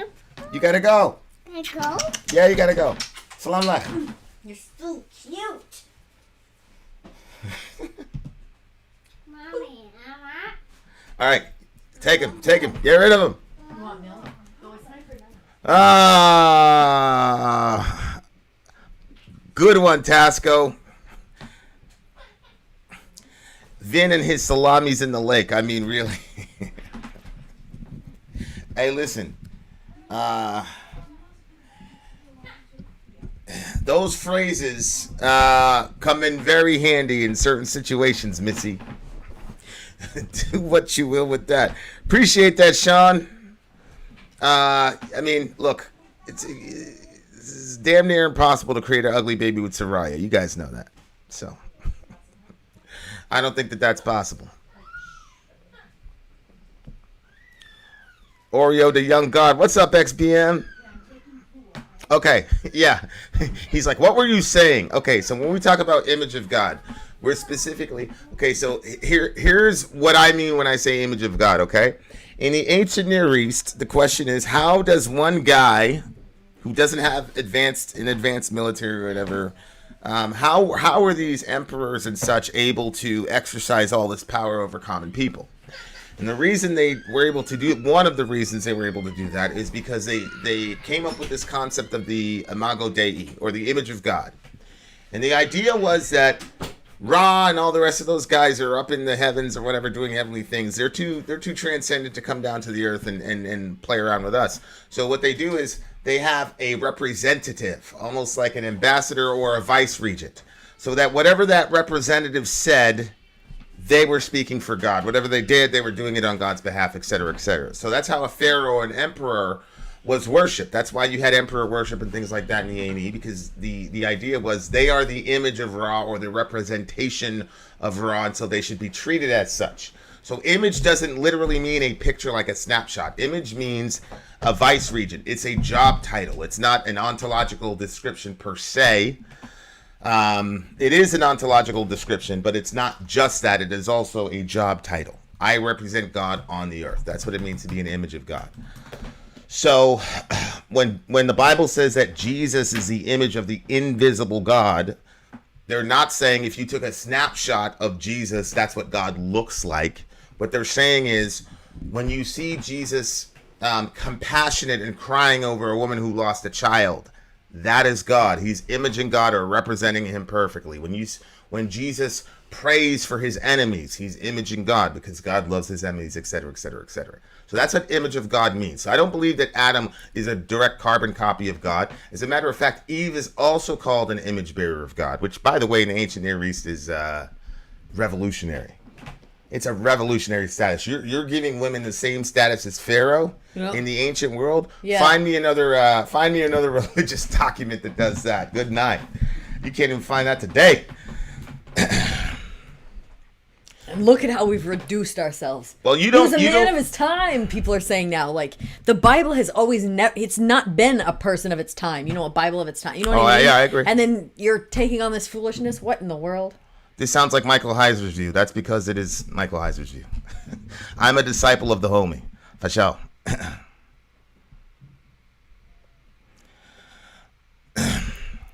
Right. I'm a representative. That's why I image God in a way that nobody else can or will, ever. And same for Sori, same for Orion, same for you. You image God in a way that nobody ever can or will or ever has or does. Mm-hmm. In all eternity. And so that's what it means. That's all image means. It doesn't mean that, Eve is a snapshot of God, right? Because right. God is non-corporeal. Okay. What's up, Adam Keen? Adam Keen in the house, Are we doing this one next? Yes. The one that's on the list here, this one? Yes, Vlad, I agree. At times, they come down to interact with human beings, but they don't live down here like a pharaoh would. That's the issue. But yes, I agree with you. They do come down. Infinite facets. Yeah, AT. It would kind of be like God is so big that only one of us representing him wouldn't do him justice, right? So he needs trillions of expressions of himself because he has infinite attributes.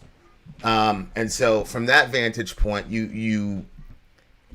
trillions of us being image bearers of God, to Ian's earlier point, is still just the foothills of what it means. Of course. To be defined. It's like if I was going to paint a picture that was a Vin, I might make one that looks like what his face and his structure looks like. Then I might make another one that looks like what he's like, maybe like some ocean when he's depressed, or what a picture looks like when he's happy, and all the emotions and the things that Vin has. It would take a whole gallery of pictures to create that. And so we're basically like that for God. We're like the gallery of art that shows what God is like.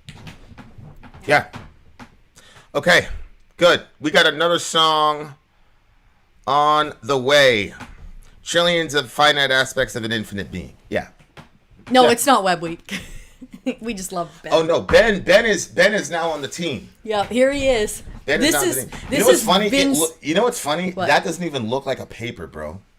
It's true. It does. It just looks that's like what it's I thought like it was there. gonna do. Yeah. You did that on purpose? Yeah, that's why I cut it. Kidding me? No. You're a genius, bro. That's why when you were like, a paper, I was like... Yeah, I know. I was like, what the heck? Wow, bro. I was like, if I cut around it, it's going to... And put the black in there. Unbelievable. Unbelievable. You legit saw that like it wasn't going to be like that? Yeah, well, actually, Damn, I bro. didn't picture it to be as good as it turned out, but I definitely knew it wasn't going to look like a piece of paper. That's crazy. 6,000 years old? I doubt very highly here to 6,000 years old. I think the universe is 13.77 billion years old. I don't have off the top of my head when we came into the picture, but 6,000 years is I mean, from my vantage point, what I know, I mean, which is very little, 6,000 years is no. Gotta say, I like this Ben Webb character. He's so much more tolerable when he isn't saying anything. Oh, okay, this Ben Webb. Because he's not saying anything. Shout out to Ben Webb. Hey, Perk, try. Listen, I don't really know how to get. We got to connect on this video game thing, bruh. I was like, yo, Perk, you play video games? I was talking to him last night. Yeah. I was like, you play video games? He's like, well, I play this and this. He's like, don't try to get me to play Fortnite. I'm a son of a bitch. I would like the three of us to play. Why would you say don't? Because I feel like we get a chance of really winning now. Yeah, no, I know, but why dying. would he You say keep don't? dying. You keep dying. I do. And then, like, true. I got to come back and rescue. That's what she'll die, and then I got to go back and rescue her. I'll be like, all right, sorry. No, sorry. you've been dying a lot. No, I'll be like, sorry, you get out of that house. That's not what we need to do. And she'll be like, Yeah, that's difficult. She'll argue with me, and then she'll get shot, and then I'll have to turn around, and there's like 9 dudes there. Blah, blah, blah, blah, blah, blah, blah, blah, blah. And then after we die, hold on. Then after we die, she goes, so what happened there? No, what really? Sometimes I argue it, and sometimes I'm just quiet, and I just keep doing what I want to do. Oh, I know. That happens all the time. And then you die, and then you say that Vin can see my screen because we're sharing a screen, and so I'll be like, "What happened? I was coming to you." I was coming to him after I opened the box I wanted to open, but that's how I got killed. Yeah. But instead of saying I went to the box first, I just say, yeah, she'll go, so what happened there? I was trying to come to you. And then she'll be like, oh, yeah, I was trying to come to you. I'm like, it's all right. I saw the fucking screen. Because, it's a split screen. I'm like, I saw your character. You were in the house. Anyway. Look at this. Is this going to work? Sorry for busting your chops. I love you guys. And Truth Matters. Just looking out for you. I got to get, it's been fun. Yeah. No. Does this work? Truth absolutely matters. What do you mean, does it work? Oh, smile! Because everybody kept saying you look sad. You are so smart. Holy shit. That's why I was telling Dorian, I was like, don't compare anybody to Sori. Just let it go. Oh, I'm going to blow it just a smidge. That's so cute. There, Ben, we can force him to be happy. All right, I'm gonna play one game. I'm gonna play one game. A game? Okay, here's Vlad. Everything that the Jews believed about Yahweh just seems like a rehash of previous and contemporary beliefs. Vlad. Everything is the creation account in Genesis 1. Is there any creation account relatively close to that? Vlad, in Genesis 1. This is stuff I don't understand. I don't understand this stuff. Like, he says it, then I'll challenge him. He gets proven wrong, and then he jumps to the next topic as if he didn't just say what he just said. Mm-hmm. I don't understand it. Shout out to Vlad. That's my guy. I do. I can be found doing that in certain circumstances. Yeah, hey, is Seven here? Yeah, he is. What's Where up, is Seven? Hey! Late to the party and a prep meeting. Yeah, I know how that goes, buddy. I don't miss that at all. Not at all. I bet not. Yeah, dude, we already had all that shit. We had access to all the So why have platform because it's procedure. It's a giant bureaucracy, just like anything. Procedure, blah blah blah. I mean, to be honest with you, you probably saved a bunch of lives, but well, then it's from necessary. our vantage point, and they're like, "Well, not everybody has access to that information. Don't you think they should be debriefed?" And I'm like, "Fine, let them be debriefed. Right. Why do we have to go? Why should you have to be? Yeah. Well, you guys are the SMEs. Okay, what can you do? What can you do? Okie dokie. You love Vlad. It is true though. I do love Vlad. I like his profile picture. People with funny profile pictures make me happy. Yes. No, I do like Vlad. I picture him as like a miserable Russian guy drinking some vodka and then typing inaccuracies about the Bible. Typing inaccuracies. Babe. Okay, tell me the truth. If you saw you, but you weren't you, and you saw what you looked like, would you have thought that you would say the words typing inaccuracies? You look like you'd be like, yo, what's up? Oh, you look just like a regular, you'd be just like Negro. No, you Negroes look like don't know you'd be words like all Negroes don't know big words. Look rap at this. cool. Negroes don't know big words. No, I know big words, but I'm not going to say Yeah, you're not a inaccuracies. Negro. I'm not going to say inaccuracies. You have lipstick on your thingamajig. On my teeth? Yeah. Do I really? Yeah. You're lying to me. No. Is it still there? I like this. I look like a color version of my picture. That's good. You understand? Because he has a black and white picture? I do. We got another song coming. Yeah, actually, Matthew, we're going to listen to Slint right now. There's a band called Slint, and we're on the way to listen to it, you dumb butts. Slint, S-L-I-N-T. Yeah. I had to take a double take on it, but yeah. Goth Mama in the house. Yeah, and Perk knows that I purposely set up poor Vlad. Perk goes, it is well noted that Genesis 1 demythologizes in response to wire creation stories in the A&E. Like literally written to as a polemic against, whatever. So, but Is Vlad gonna address that and say, astaghfirullah, I was wrong? I'm thinking maybe not. Okay, now watch. I said, get me one that's similar to Genesis 1, right? Yep. What does he do? Here we go. No. Look. Is there a similar one? Yes. They involve a creation. The idea that man was created to plow the fields, separation of heaven and earth, the serpent, etc. No, Vlad. Adam was not created in Genesis to plow the fields. Adam was created in Genesis to exercise dominion over the entire earth along with his wife and children. Number one. Number two, I asked you for a source. You gave none. Uh-oh. Number three, as my brother just said, everybody, whether you're a atheist, Christian, secularist, Jew, whatever, everybody knows that the Genesis 1 account is written as a polemic, most likely against Babylonian deities. So, Vlad, why do you do that? If you're saying that there is an ancient Near Eastern document that has a creation account similar to Genesis, tell us all which one it is. Tell us which one it is. Unbelievable. Unbelievable. I love it when the guy says that. All right, guys. Slint is on the way. I've never heard of this band, but apparently they're massively influential. All right. Let's do it.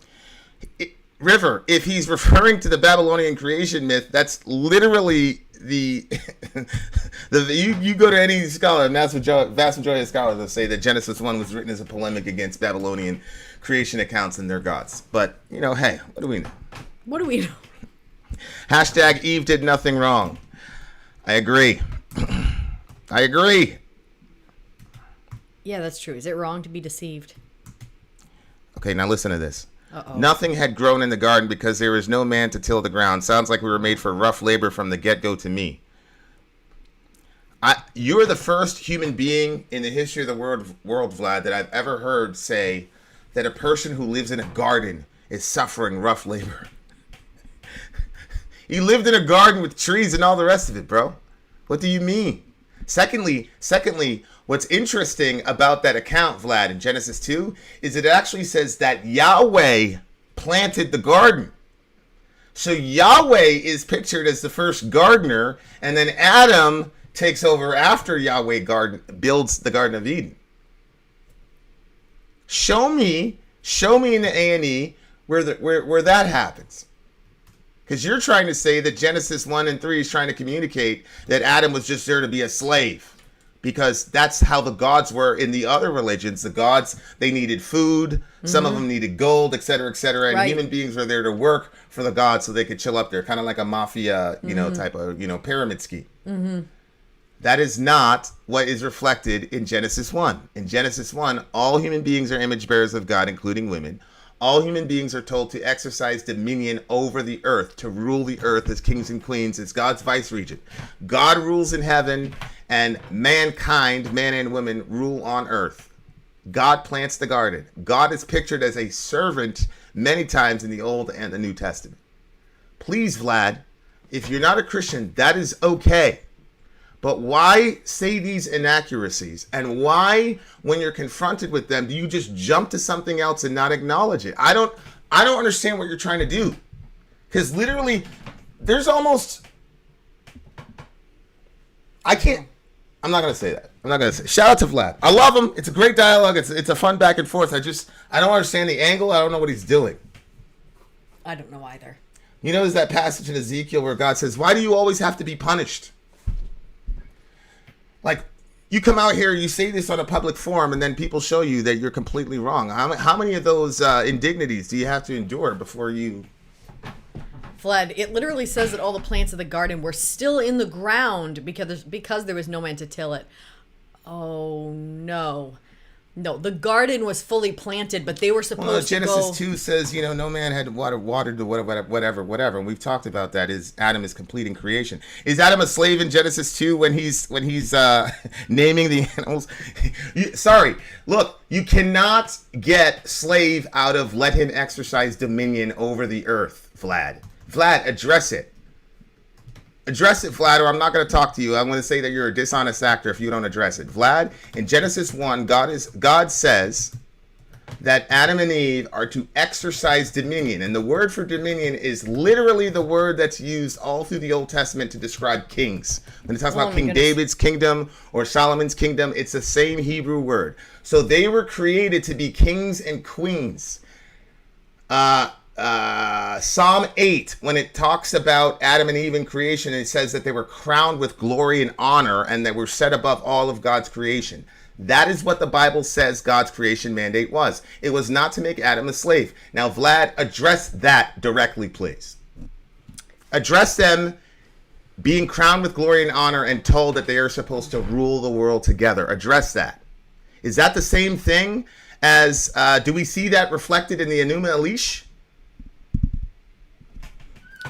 Unbelievable. Lisa said, I feel bad for Eve. Can you imagine going through childbirth without a support system and not knowing what to expect? Literally, I've thought of that so many times.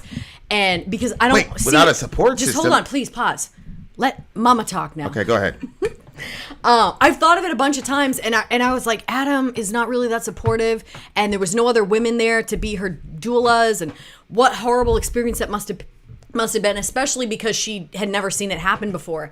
And literally in this moment, when I was typing my message to write back to you, I know it's going to sound weird, but like, God talks to his people. And I literally know that he said, I was there.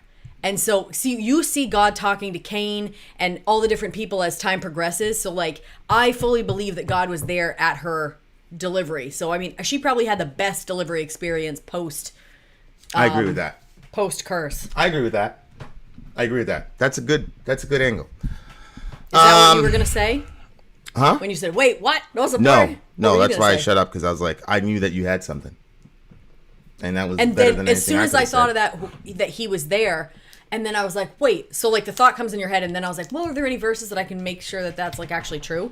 And God like was right there with Cain, talking to Cain and having the conversation about like how his face was down and stuff. Right. And then on top of that, you hear language where God says like he wants to be a mother hen who gathers her young, like chicks. So you see that language that he's like that. Well, he presents himself as a and midwife. A nursing, mother. Like Psalm 51. You took me from my mother's womb. That was the job of the midwife in the A&E. Mm-hmm. So yeah, 100%.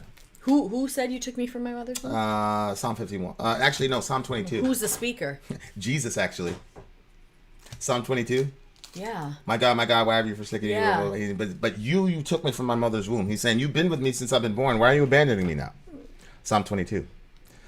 So that's pretty crazy. So he's saying that God was God there the Father at was Mary's his midwife. Delivery. He was Mary's midwife. Was God the Father? Well, you know what? I always thought it was odd that they like birthed that baby in that nasty barn. But that makes sense. Like I was like, what if something bad would happen and whatever? But if God was there delivering, I don't know. That's a pretty cool thought. Wow. Yeah. That's going to get used again. Okay, so because... So thank you for asking the question, Lisa. So because the Sumerian and Akkadian accounts have differences, do we ignore the similarities? Of course not. I point out similarities and you start talking about differences. No, Vlad. You did not... This is the last thing I'm going to say to this dude. My patience, my Saber is over. And I want to listen to music, so it's going to be over now. Vlad, you did not say that there were vague similarities. You said that they were copies. That's what you said. You said, here it is right here. So look, he says, because there are similarities. Look. This is why, Vlad, I'm not talking to you for the rest of this day. Look what he says. He says, because there's similarities? No, Vlad, that's not what you said. You said everything that they believed. Oh, no. That's what you said, Vlad. Then, Perk, XBM, everybody points out the very obvious basic fact. The Genesis one is a polemic. And I asked you that question because I knew that. And I wanted to see if you actually knew what you're talking about. Everybody and their mother told you that. And now, instead of saying, oh, I was wrong, now you're going to augment this and act like you were saying similar the entire time. Nobody's going to disagree that there are similarities. Look at the Epic of Gilgamesh in regard to the flood. Nobody has a problem with similarities. You said everything because you were trying to imply that the Jews were slavishly copying the Akkadian and Babylonian and sometimes Egyptian sources. That's what you were trying to say, Vlad. Why can't you just be honest?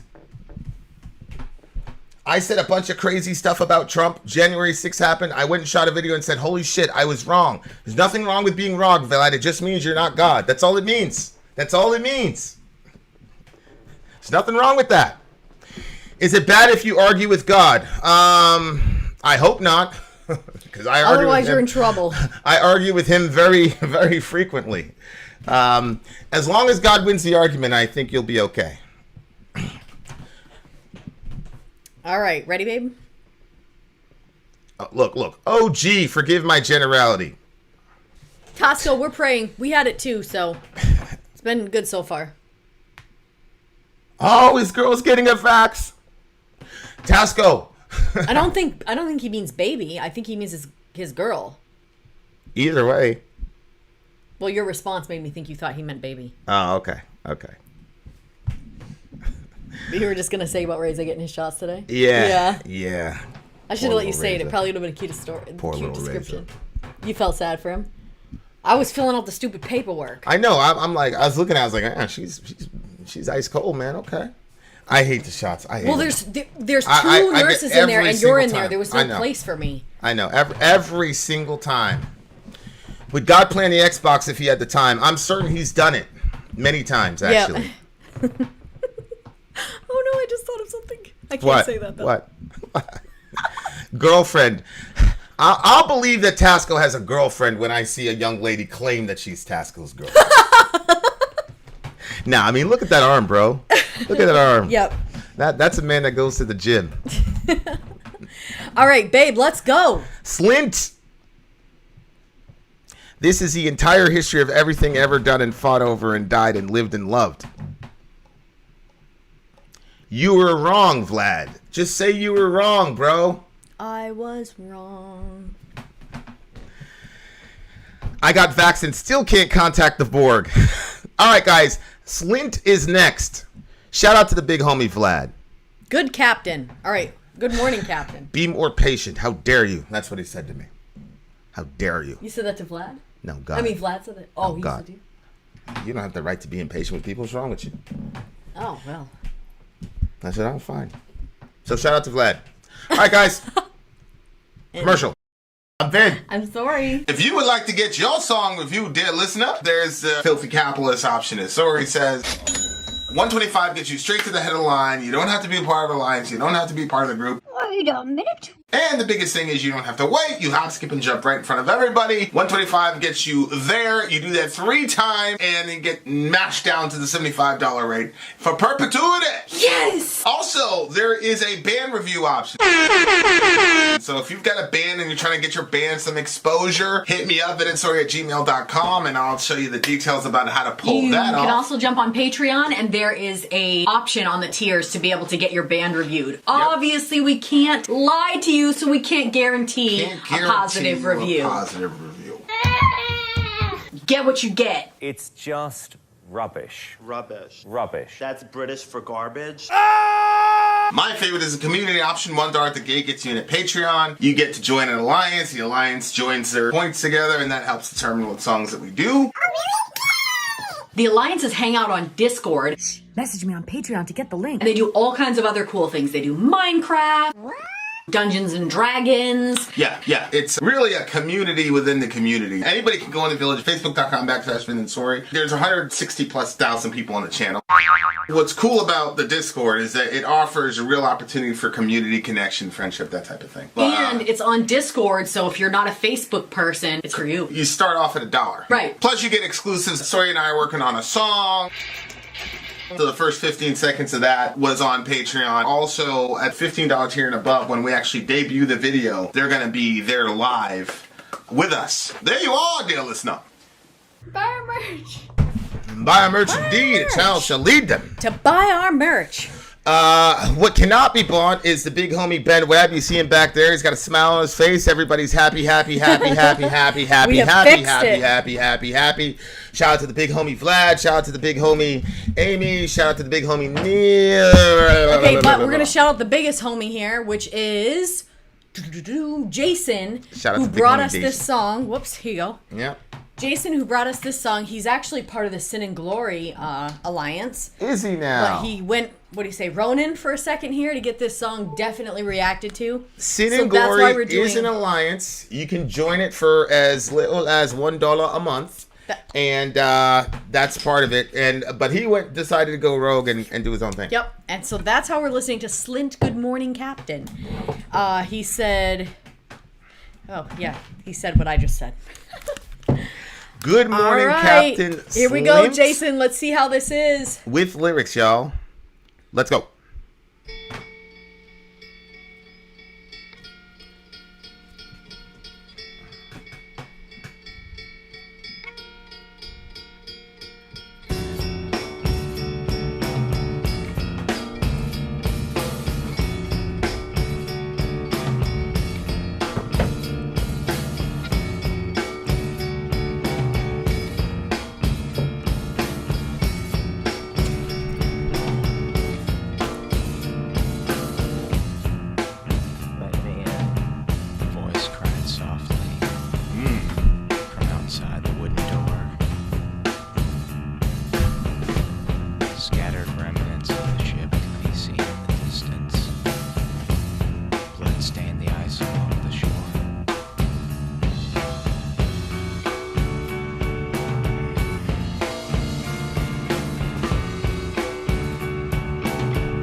This is so weird. When he woke, there was no trace of the ship. Only the dawn was left behind by the storm. He felt the creaking of the stairs beneath him that rose from the sea to the door.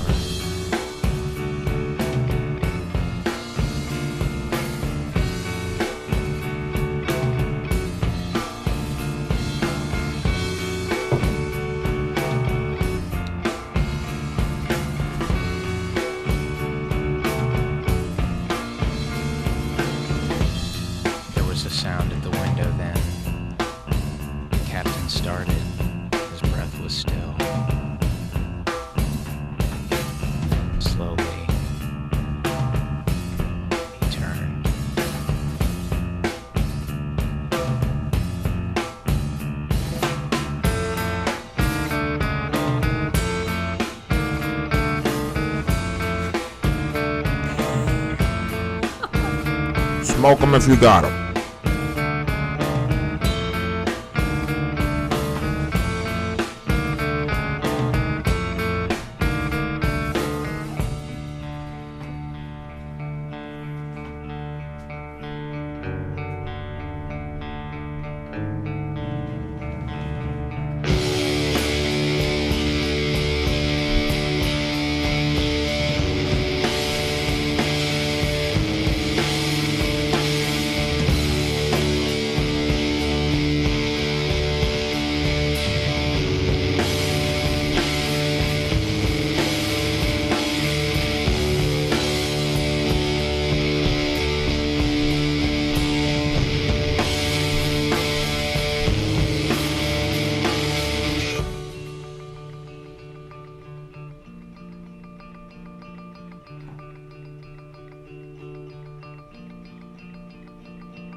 Was flushed and timid.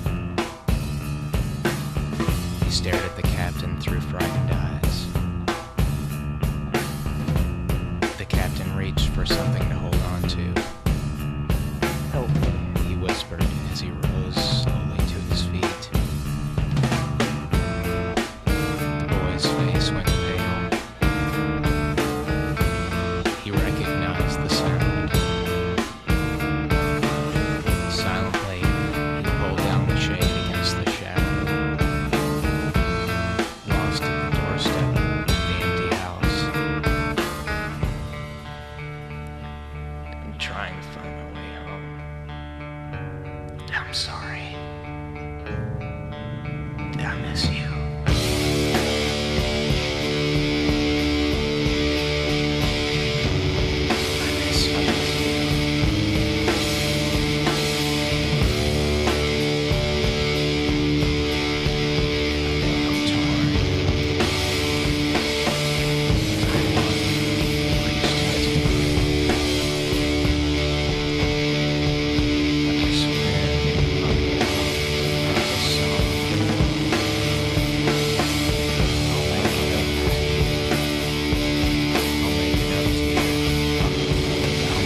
That's very interesting. This song, when it first started, I was like, what is this? That song's called Proud Like a God, guys. It's not called Open Your Eyes. What? I love that song. I cannot wait to show Sawyer the song. All right, it's me always. You know how I always stalk the. I'm gonna cover that comment section. I feel like Kevin Samuels. Don't look at the comment section. He's always telling me that. Bro, we got to do that call, bro. He'd probably try to knock you up though. No. I'd have to get on like boom, boom, boom. No, I don't believe he doesn't have a lot of white women come on that show anyway. Matter of fact, he might not even take me. Well, no, he might think maybe I'll humiliate this white girl. Salvia once communicated to me through trees and sky that the sun was the boss. It's right, but you got the wrong vowel. It's an O, not a U. And I agree. Salvia was telling you the truth, bro. You should listen to it. But it's an O, not a U. Okay. What do you... This song, I was like... Holy smokes. I went through a billion different 16 explanations. to 20-year-old kids wrote this song. Yeah, well, it makes sense when you say that. Why? Well, at first, I was a badass writer at 16. I don't know what you're talking about. I thought this was a well-written song, actually. Oh. So, it makes sense because of what the song's about, or what I think it's about. So when I first was listening to it, I'm like, what's happening? A ship has crashed, and who's trying to get in? Is it the person that crashed the ship? Is it like... Then I thought maybe the captain was the only one that was still left alive, but the captain... You know, a lot of times... Well, the captain's supposed to go down with the ship.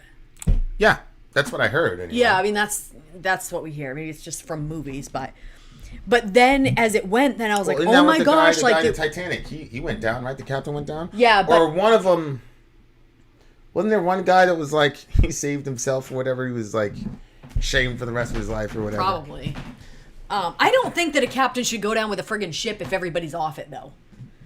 No, I think as the captain, when they say go down with the ship, they mean if people are gonna die, you are gonna. You better make sure you're dying with them. Yeah, I agree. Because you're the captain. You're the one that drove this thing into that. Whatever. So yeah. Then I thought maybe this was about his dad, and that his dad had was kind of like psychotic and went out and did some like crazy thing, and then showed up to his front doorsteps, and the kid could hear like him coming up the stairs, and then that's when it says that his little hand was by the windowsill, and the captain was saying. Help me, he whispered as he rose slowly to his feet. The boy's face went pale. He recognized the sound. Silently, he pulled the shade down against the shadow, lost in the doorsteps of the empty house. So I thought at that point it was like some, crazy dad situation. But in the end, I'm kind of wondering if it has anything to do with like the Holden Caulfield sort of like your Catcher in the Rye. Catcher in the Rye sort of feel. Yeah, especially when you say this is 16 to 20-year-old kids that wrote the song, and like them moving to adulthood away from their childhood, and because when he's saying I miss you, because I thought it was about the dad, but then I want the police to be notified doesn't make any sense. Well, and he's saying I miss you. I've grown taller now. Right. See, that's what reminded me of the son speaking, right? Yeah. No, I thought yes, but I thought that was him kind of like speaking to his adults, like this conversation between his adult and his child self. This Matthew Morey guy seems to be he seems to know a lot about this band. And look, he just said I'm right. Yeah, I actually want to get him on here. Matthew, jump on. I have a link here for you, big homie, because I got questions about this song because I have no freaking clue what's going on. When he said that finally told the shade over the window, there was a part where he said that he hoped that the song, but I swear with this song, I'll make it up to you. I'll make it up to you, and then I miss you. So I thought it was like a shout out to his child self, or like the self that he was before he matured into adulthood. Not his father? I thought it was the dad, and then I switched off that. So I don't know. Is he going to come on? I haven't. I mean, I put it out there in the chat. Let's see what he does with it. You can come on video, or you can come on just audio if you can you're just more do audio if you that. want. I just want to hear your thoughts on it because it looks like you're massively familiar with the band. Yes, there he is. Ha ha ha ha ha. Yes, Pinky. Guest is in the guest room. Hold on, Matthew. He's in the green room. Okay, how do you take him in? Add right? Yeah, I think it's add right? There we go. Oh, okay. So what are your thoughts? I mean, what do you want to... Wait, I'm going to... Yeah, mute something, bro. Yeah, I muted it. I was like, I can't. There you go. So, yeah, who are those dorks talking in the background? Want to know about? Okay, so first thing, so this band is a bunch of kids, right? When they wrote this, they were like 16. You said? Yeah, this is, and they were around till I think 1991 when they put their last EP out. Okay. And is there anything else you like? Just ask questions, and I. Yeah. So is that what your take is about the song? What the hell is this song about, bro? Well, from what I remember in the documentary, they really didn't like to write lyrics, and they just kind of wrote them what came to mind, and they try to put it into a semi-cohesive type of poetry, if that makes sense. Yes. And so it's very vague, kind of like Jim Morrison once said, you know, good poetry isn't about one thing, it's how people interpret it. Right. I kind of enjoyed this band. I heard it when I was like 19 because I used to live in Omaha, Nebraska, in this really cool indie rock vinyl place called the Antiquarium. This guy named David Sink would just have us listen to all these bands, and this is one of the albums he got me into. And as skaters, we just fell in love. It was an intense, like the entire album is an intense walkthrough of emotions and chilling, and just it gives you all sorts of imagery when you listen to it. And you don't have to be stoned or under the influence of anything. It's just really good music, but it's kind of more esoteric and rather less than straightforward and obvious. That's what I was kind of warning you with, is that this Slint is really good if you're a musician and you can understand the subtleties and intricacies of playing instead of just being bang, bang, bang. You can just do so much with so little, like more is less. And you play guitar because I see it on your. I play bass. You play bass, okay. Yes, sir. Everybody plays bass. No, yeah. Well, here in San Antonio, nobody plays bass, and they don't really like to play bass. And I got here 9 years ago, and I was like, I play bass. Like, were you a guitarist? I'm like, no, I actually like to play bass. Holy we want shit. you now. We want you now. I bet. We've got a bassist on probation. He's on probation. It's Jambi. Do you know Jambi in the chat? No, sir. Yeah, he's a big Tool guy. We just fuck with him because we kind of sound like Tool. Like the band I used to be in called Heaven's Rose. Yeah. And we got kind of popular here in San Antonio. We opened up for LA Guns. We opened up for Puddle of Mud. And holy shit, LA Guns? Band called Sons of Texas. Yeah. Holy shit. Yeah, it was fun. LA Guns was hilarious because we were a band that sounded like a mix of Tool, Chevelle, Bush, and the Deftones. And that band was kind of a mix of grunge and kind of progressive. And then we played with the LA Guns people, and all the fans were all these older ladies whose music got killed by grunge. Oh no! They were like 50-year-olds in spandex that like couldn't spandex. But that's against the law, my guy. Yeah, it was kind of funny. I couldn't help it. Like my friend Danny and I, the guitarist singer, and I were just up there like kind of like. We shouldn't laugh, but it's funny though. But yeah, it was a fun time. Right now, I'm not in a band. I wish I was. I was singing for a while, and the band just kind of fell apart because there's so much going on right now. And people have life, and I can't really blame them for that. So, right. Well, I can blame them. Anyway, you shouldn't have a life. When it comes to exactly. Music should be a life. No, when it comes to Slint, like I said, none of the music is straightforward. It's something you just kind of absorb and you take in as your own merit. Whatever you feel hits you. It's kind of like listening to Chopin, or you listen to Beethoven or Bach or Haydn. You know, it's going to feel different for everyone else, right? So that's pretty much what it is. Anyway, I babbled too much because you gave me a platform, and I'm kind of like Henry Rollins in that sense, where you give me a platform, and I will just continue to talk until someone says, "Shut up here, get him off the stage." All right. Thank you. I am honored. Thanks for coming on. I appreciate it. Oh man, you guys have a good night. God bless you. I really appreciate you. Listen, bro. One more thing. There's a documentary, right? Yes, sir. What's it called? 1 second.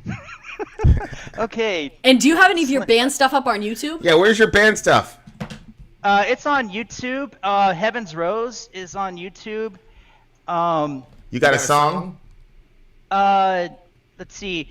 There's like a bunch of songs. We have like 5 or 6. They're like 5 years old, and you can find like Infinity or Gun Shop or Rewind.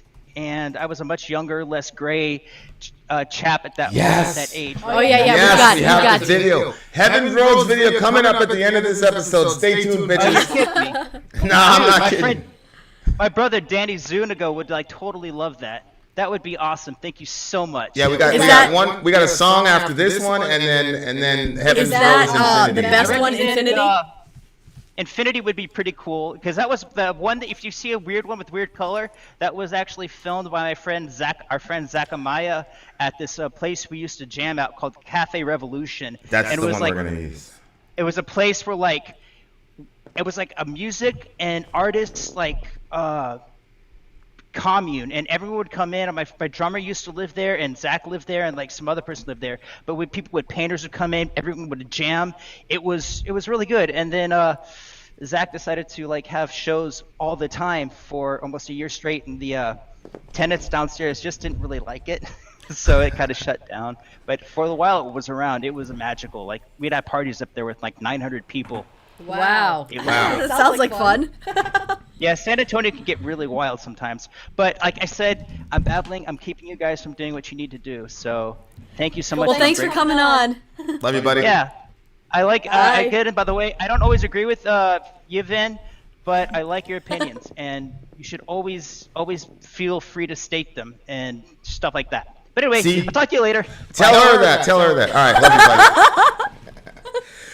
Ladies and gentlemen, we gotta give him boo. Shout out to him. Okay, so there isn't a lot of technical rhyme or reason to the lyrics. I liked what what's my guy? It's my favorite guy. I forgot his name. Well, I do think that AT Alan. He said that the stranger is death. So if you had the stranger as the death, and then you looked at the lyrics again, I wonder if it would change things. Let me in, the voice had cried softly. The voice cried softly. That's brilliant. Wow, yeah. From outside the wooden door, scattered remnants of the ship could be seen in the distance. So maybe the guy's a ghost. Maybe it was the guy had already died because the ship went down, and now the death is coming to collect him, but the guy doesn't know he's dead in shell. Maybe that's what it is. I'm the only one left. See? The storm took them all. See?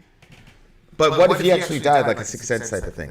He managed, he tried to stand, the tears ran down his face. Please, it's cold. When he woke, there was no trace of the ship. Only the dawn that was left behind the storm. He felt the creaking of the stairs. There was a sound at the window, then the captain started. Slowly he turned. It says his breath was still. Yeah. So, that's what I'm saying. Like, Yeah, but no, people, that means he's holding his breath. He's not doing The captain reached for something to hold on to. Help me, he whispered as he rose slowly to his feet. The boy's face went pale. He recognized the sound. Maybe that's a ghost. I don't know. This song is spooky as hell. But I think if he's right that they like to create lyrics that have a bunch of interpretations, Yes. well, that's exactly what happened because I changed my interpretation many times during Agreed. the song. Oh, wait. My thing is echoing. Hold on. Stand by. Good job looking at the comment section. I did. I was pointing it out to you. You were pointing it? Yes, I was pointing it out. But I didn't change. So then you have to do something else, right? No? I just thought you knew something I didn't know. Is the echo still here? Is the echo still here? Maybe the echo was you. Maybe you were the echo. Am I the echo? Mute yourself. Echo. Fixed. Okay. Fixed now? It's fixed now. Yeah, really weird. Yeah. Really weird song. So what did you think that it was about? I like AT's interpretation that it's a ghost. You think it's ghost and death? I think it's a ghost. But I used to write like this when I was small. You did? When I was in high school. That thing at the very end. I had a notebook in high school that I wish I never got rid of because it was... You would have been very interested in it. So why is he saying I miss you? He misses death? Screaming and crying like that he misses death? Nah. Maybe death came in the form of a kid that he knew. Maybe the death came in the form of his son or whatever. I think it's either he's got a crazy dad. Haha. That was good, Sadie. Maybe we were all the echo. Oh.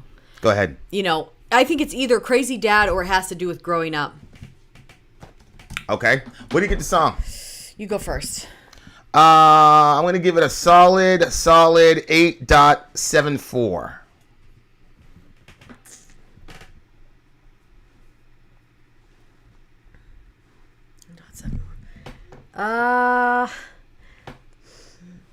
I'm debating between an 8.4 and an 8.9. Okay. I mean an 8.4 and an 8.7. And so I'll go with an 8.6. There it is. 8.6. There you go, Jason. Jason, please send me a message and tell me what you think the song is about, because I'm very curious. Yeah, I'd like to know his version of the song, too. So shout out to Jason. There you are, dear listener. If you are still on the stream, stand by, because we've got one more song from a very, very interesting band. And then we have, you know how like show's over and then they say goodbye and then they go back and change it. They come back and, actually there's 3 more songs. Encore. We've got an encore song from a freaking villager, ladies and gentlemen. That is on the way. So if you're a square, and you're on regular YouTube, then it is what it is. Okay. Then out. Sorry out. Down. Okay. The next song is... What's the next song? How to find the timestamp of that. I don't know what the timestamp was for the beginning. I would just estimate between 30 and 45 minutes. So I'd say like 2:45, something like that. Okay. We've got one more song. You guys know the deal. Commercial time. And we are going to be right back after that. I'm Vin. I'm sorry. If you would like to get your song reviewed, dear listener, there's the Filthy Capitalist option. As Sorry says, $125 gets you straight to the head of the line. You don't have to be a part of the alliance. You don't have to be part of the group. Wait a minute. And the biggest thing is you don't have to wait. You hop, skip, and jump right in front of everybody. $125 gets you there. You do that 3 times and then get mashed down to the $75 rate for perpetuity. Yes! Also, there is a band review option. So if you've got a band and you're trying to get your band some exposure, hit me up at itsorry@gmail.com and I'll show you the details about how to pull that off. You can also jump on Patreon, and there is a option on the tiers to be able to get your band reviewed. Obviously, we can't lie to you, so we can't guarantee a positive review. Get what you get. It's just rubbish. Rubbish. That's British for garbage. My favorite is the community option. $1 at the gate gets you in at Patreon. You get to join an alliance. The alliance joins their points together, and that helps determine what songs that we do. The alliances hang out on Discord. Message me on Patreon to get the link. And they do all kinds of other cool things. They do Minecraft, Dungeons and Dragons. Yeah. It's really a community within the community. Anybody can go in the village, facebook.com/VinandSorry. There's 160,000+ people on the channel. What's cool about the Discord is that it offers a real opportunity for community connection, friendship, that type of thing. And it's on Discord, so if you're not a Facebook person, it's for you. You start off at $1. Right. Plus you get, since Sorry and I are working on a song, so the first 15 seconds of that was on Patreon. Also, at $15 tier and above, when we actually debut the video, they're going to be there live with us. There you are, dear listener. Buy our merch. Buy our merch indeed. A child shall lead them. Buy our merch. We are Vin and Sorry. Yes, we are. Ben Webb right there. Yep. Shout out to the homie. Look how happy he is to be on the show. Yes. He's extremely happy. Smiling. It's a wonderful, wonderful, wonderful he's life. liked every single song, believe it or not. Ben Webb has liked every single song. There he is right there. Shout out to the homie.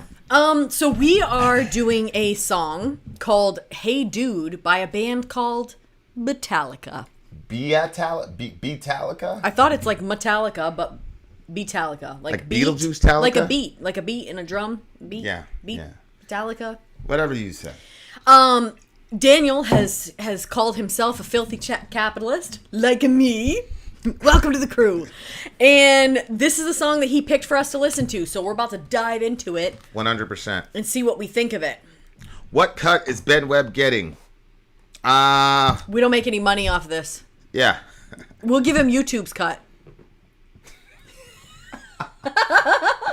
Well, having said that, Beatallica, Hey Dude, let's go. Beatallica. Hell.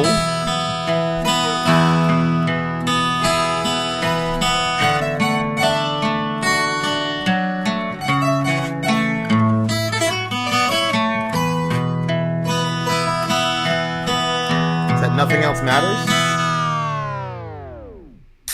Hey, dude, it's true, not sad. Take a thrash song and make it better.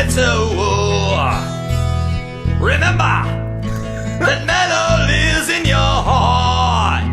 Then you can start to be afraid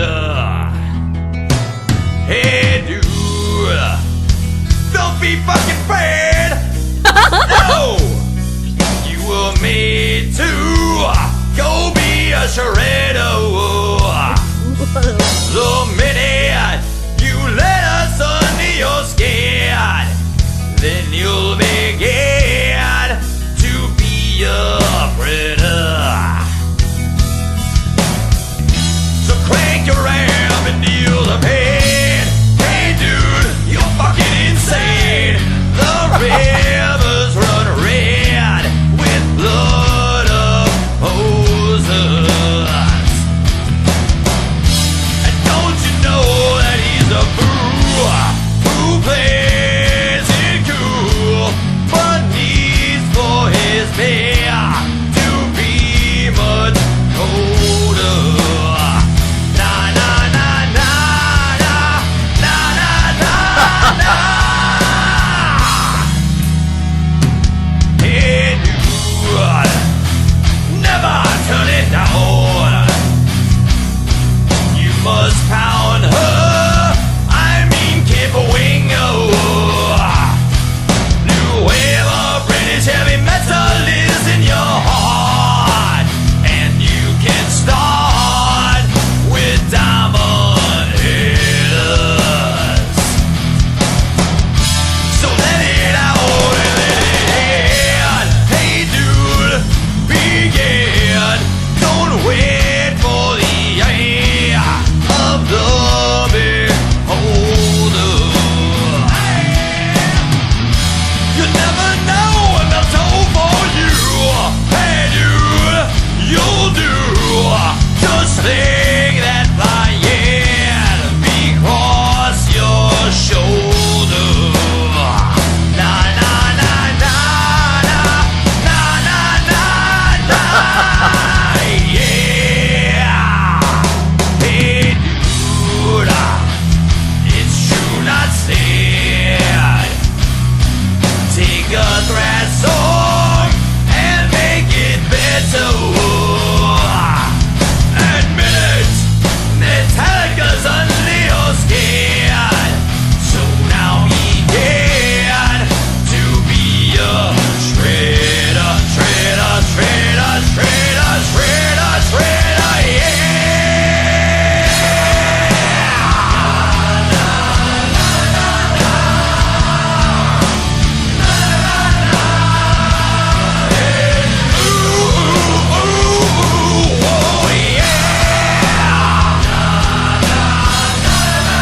All these songs, I feel like I've heard them. You're a rude, crude dude, dude, dude.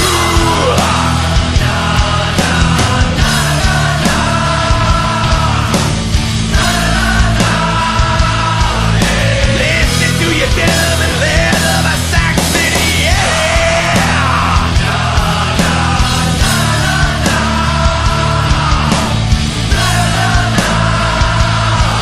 From COC to the RIA, whoa, yeah.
I hope we don't get sued.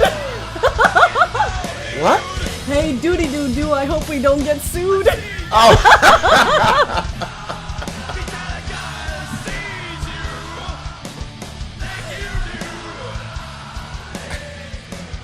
Hey, Saber Wolves is here.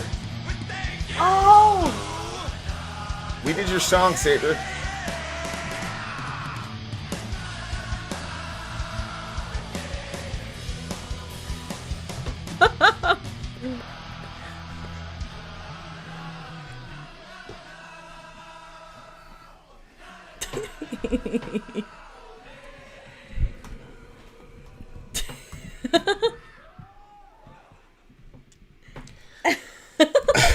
Shout out to Tina Benina.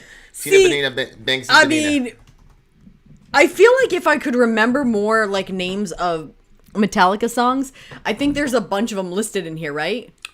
I think I put something together. First of all, that da da da da. Yeah. I've heard that before. Yeah, so have I. That's how it's very familiar. And then, Hey Dude. So I'm looking, and people were saying it was about, it was a, what do you call it? Beatles and Metallica song, like, squashed together. Oh! Okay. Hey Dude, it's true, not sad. Take a thrash song and make it better. Remember! And then he's singing like James Hetfield. So he's using a Beatles tune with James Hetfield's vocal style and cadence. And so it's kind of like a mashup type of thing. Yeah. It's not my thing, but I think it's funny. I just don't think it worked very well. Well, they were trying to be funny, right? Here's the thing. For me, like Weird Al Yankovic, the songs are like 3.5 minutes, right? Yeah. Like I would have actually enjoyed it if it was like a 3-minute song. But after the novelty wore off, it's 7 minutes. So like after the novelty wore off, it was kind of like, okay. Yeah. Okay, we get it. You sound like James Hetfield. But that's why I'm saying I think that if we knew more of the songs, wouldn't we see more of the connections? Like down here, he says, "You'll never know when bells toll for you." For whom the bell tolls. Right. That's what I'm saying. There's got to be a bunch of those in there that we're Eye too of the stupid Beholder. to realize. Eye of the Beholder is another one. Jazakallah. Come here. You know what I'm saying? Thank you. All right, go. Jazakallah. Did you get it all brushed? Your hair? Still not yet? Okay. Mom's going to do your hair afterwards? Keep work. Yeah, I'm trying to get You want to show the people your hair? Sure. So it looks like a rat's nest. Now I know that you mean that. Lay down. Come over here. Come behind our chairs. I've been washing it a lot today. So scooch down. Not washing, but I've been combing it a lot, and I'm trying to get in a man bun. My mom was gonna do that, but then. But he has to get it combed out. How you gonna rap about handguns and you have a man bun? All right, get out. Love you. Was that a kill shot? Or was that? It was kill shot. Oh, yeah. Sean says hi. Oh, can you say hi? Oh, Overshadow Sean? Overshadow Sean, yeah. Oh, yeah. Well, you can come talk to him. Okay. Say hi, Overshadow, and then get out. Overshadow Sean. I said Sean said hi, and he goes, Overshadow Sean? There you go. That one. That is proof. That you're part of our family. Talk about your people too much. Right. This is getting embarrassing. He didn't say it. I'm starting to get concerned. So am I. So yeah, you see what I'm saying? There's got to be. Don't wait for the eye of the beholder. Is that a song? That must be one. Yeah, that's so like the whole. I think it's so very. Diamond Headers. I think Diamond Head is a band. New Wave of British Heavy Metal is in your heart. Eye of the Beholder. And there's got to be a Beatles. There's some reference to Beatles. The Beatles here. They've got all kinds of references to other bands. Maybe it's just the sound of the song. Maybe it was the Beatles. The notes, the progressions. Yeah. Okay. That kind of makes sense. I thought it was kind of funny. The rivers run red with the blood of Especially at the end when he posers. said he hopes they don't get sued. Okay. What do you give this song? Oh, jeez. I mean, I don't know, a 7? Well, okay. So for my enjoyment of the song, I would give it like a 7, 6 or 7, 6.5. But I think you have to give them props for putting all of that. When you can put that much detail into something as a joke, You have to be pretty smart. I'm not going to I waste. don't You know how think much time that would take me to do something like this? What do you mean, no? What do you mean? Look. What? You take 5 Slipknot song titles Yeah. and put them in a song. Yeah, that would be. Well, Slipknot? I probably could do that. Yeah. I'm going to start with People Equal Shit. Not that difficult. Go from there. Okay. Senior Clay gives it a 0.000. Oh, no. You guys are evil, horrible, rotten people. There's a 1 out of 10? Ooh. Okay, what do you give it? I went with 6.5. This is very random, but people are talking about Guar. Yeah? The funniest interview we've ever had was Guar. Yeah. Yeah, that and was I a pretty feel good one. terrible because the audio was horrible and all the rest of it. Well, he got better treatment than Jimmy Dore. But so. that dude was so funny, bro. Yeah. Remember he talked about this kid and it was this very sad Oh story. my gosh. And the kid was getting made fun of in school. He was like, Yeah. I'm going to kill myself, blah, blah, blah.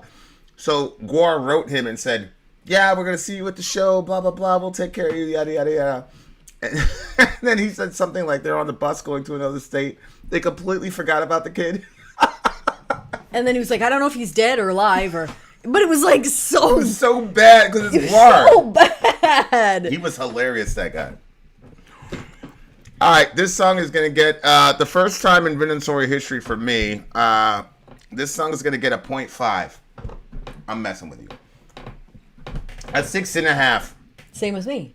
I think that the idea is good. You know what I think? I think if I was more familiar with the Beatles, I would have probably rated it higher because there's a bunch of Beatles references. There's a Beatles reference here somewhere, and I'm missing it. So I am certain that if I liked the Beatles or knew anything about them, then I'd probably rate them higher. But I don't, so I won't. What do you give it? I already gave it a 6.5. Look, it says down over here, this is the product of merging the famous Beatles song Hey Jude with the song Nothing Else Matters. Oh, okay. So Hey Dude, Hey Jude. Ah, okay. So there's a song called Hey Jude by the Beatles. Shout out to the big homie. What's his name? Is it John? For who? I was going to say John Legend. Oh, God. John Lennon. Shout out to the homie John And Lennon. shout out to Daniel for this song, buddy. I'm sorry it didn't get a 10. Daniel, will you be interviewing George Harrison of the Beatles? You know what? That probably means that George Harrison is with the A in Soph. So, no, Stephen Amwar. No, we don't want to interview him. Then turns out he's still alive and would have had the opportunity. And the guy's like, nah, I don't want to interview. They said they didn't want Turns him. out Stephen's like his cousin or something. That would not surprise me if Steve was his cousin. That dude's connected, bro. Well, there you have it. I'm sorry, guys. We got to go. Vin out. Sorry out. Go. I mean, not you guys. We're going. We're not going anywhere. Okay. We got a new song on the way. We only have one more. We have NOFX on the way, but before we play NOFX, we got to play this this band from our friend that we just just came to hang out with us. Because I want to check him out. I know. Every time that we do like a more locally band rather than like a big name band, I always get a little nervous. I mean, is this going to be a 10 or a 2? They know how we get down. It is what it is. I know, but I hate giving low scores. What's this band called again? Red Rose or something like that? Oh yeah, no, Heaven's Rose, and the name of the song was Infinity. Okay, Heaven's Rose, Infinity. Okay, guys. So talk to the people. Yeah, I'm pulling my screen back up. Metallica in the style of Sinatra would be fun. Yeah, that would be interesting. So you hate the Beatles, AT says, that you legit hate them. Who hates the Beatles? I can see genius in a lot of things. It was funny and it didn't take itself seriously. Yeah, exactly. Who hates the Beatles? Apparently you hate the Beatles. I hate the Beatles? Apparently. And Billy... Oh! Billy... Who? Billy 710. Hope we can play ping pong sometime. I will beat you. Hey! Shout out to the homie Chandler. No, you can't because the ping pong table. Your brother broke the ping pong table, bro. It was an accident. And why are you lying to all these people, bro? You never beat me once, bro. You should message the kids too because they've been trying to get a hold of you. Did he never beat me, did he? No, but remember John? How he said he was going to beat you at basketball and all that? Was that yeah. I destroyed it. One of those. Yeah, I destroyed you, bro. What you talking about? Lying to these people. Lying in your lines, can't be honest with God. Okay. Hey! I want to feed Vin mayo chips. Okay, somebody, hey, if you're a moderator, ban Cassia. This is what she looks like. No, don't do that. Ban her. If you're a moderator, ban her.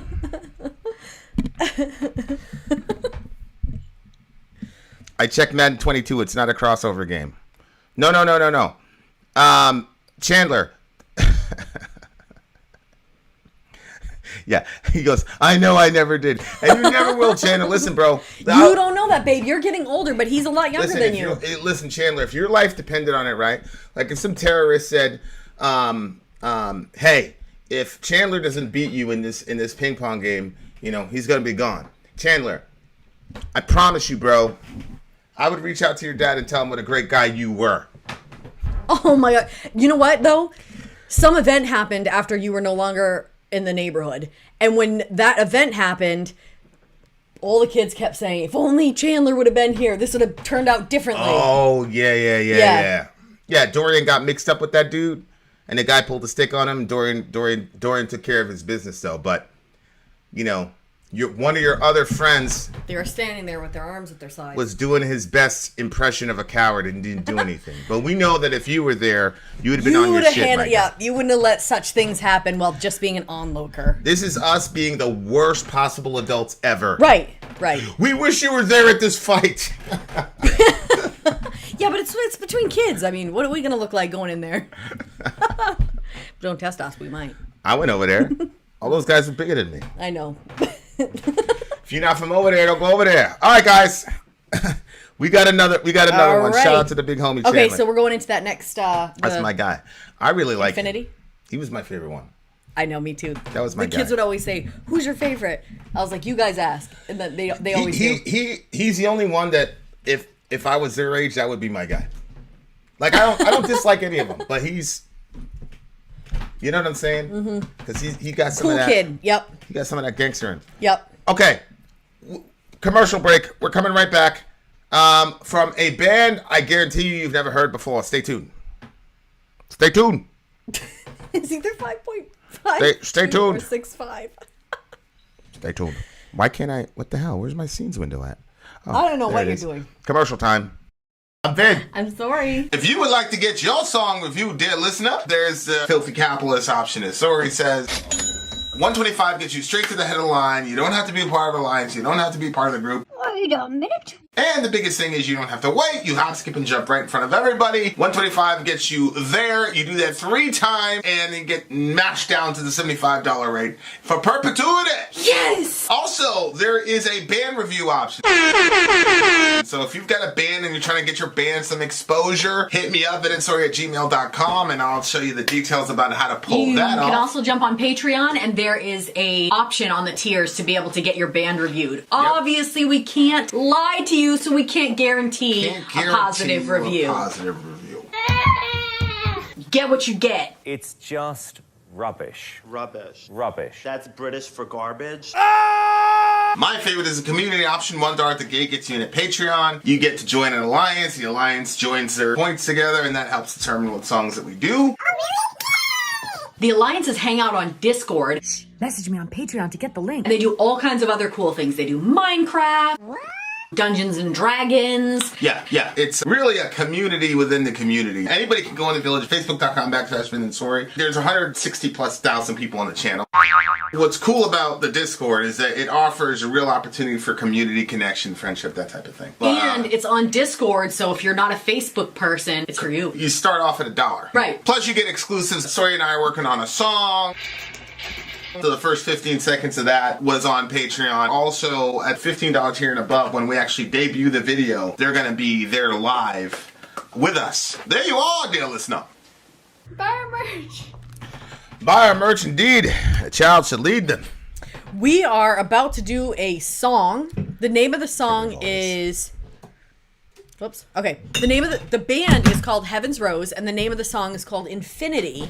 So we will be reviewing this song. It is a more local band, but it's one of our friends. If you, dear listener, would like your band reviewed, send me an email, VinandSorry@gmail.com. In the meantime, and we will show you the process and procedure as to how to accomplish that wonderful feat. Right. Heaven's Rose just happened to be at the right place at the right time. But in Heaven's Rose, if you can send us an email right now, vinandsorry@gmail.com, and send us the lyrics to this song, that would be amazing. Or amazeballs, as Goth Mom calls it. That's Matthew Morey. Vinandsorry@gmail.com, little bro. What did you ask for? The lyrics. Oh. Yeah, send the lyrics, man. All right, ready? No. We have to wait for the lyrics. We'll just fix this in the editing. Oh, okay. All right, good. Is he still here? Yeah, he was right there. Okay, he's going to send them right now. Well, then I'm going to take a bite of my sandwich. So Raya's taking her sandwich. I'm eating my bacon.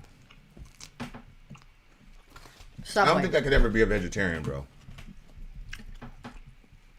Bacon is just so good. I used to be, but... Especially the way that Johan makes it. Mm-hmm.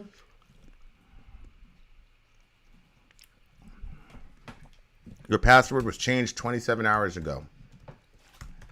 I changed it.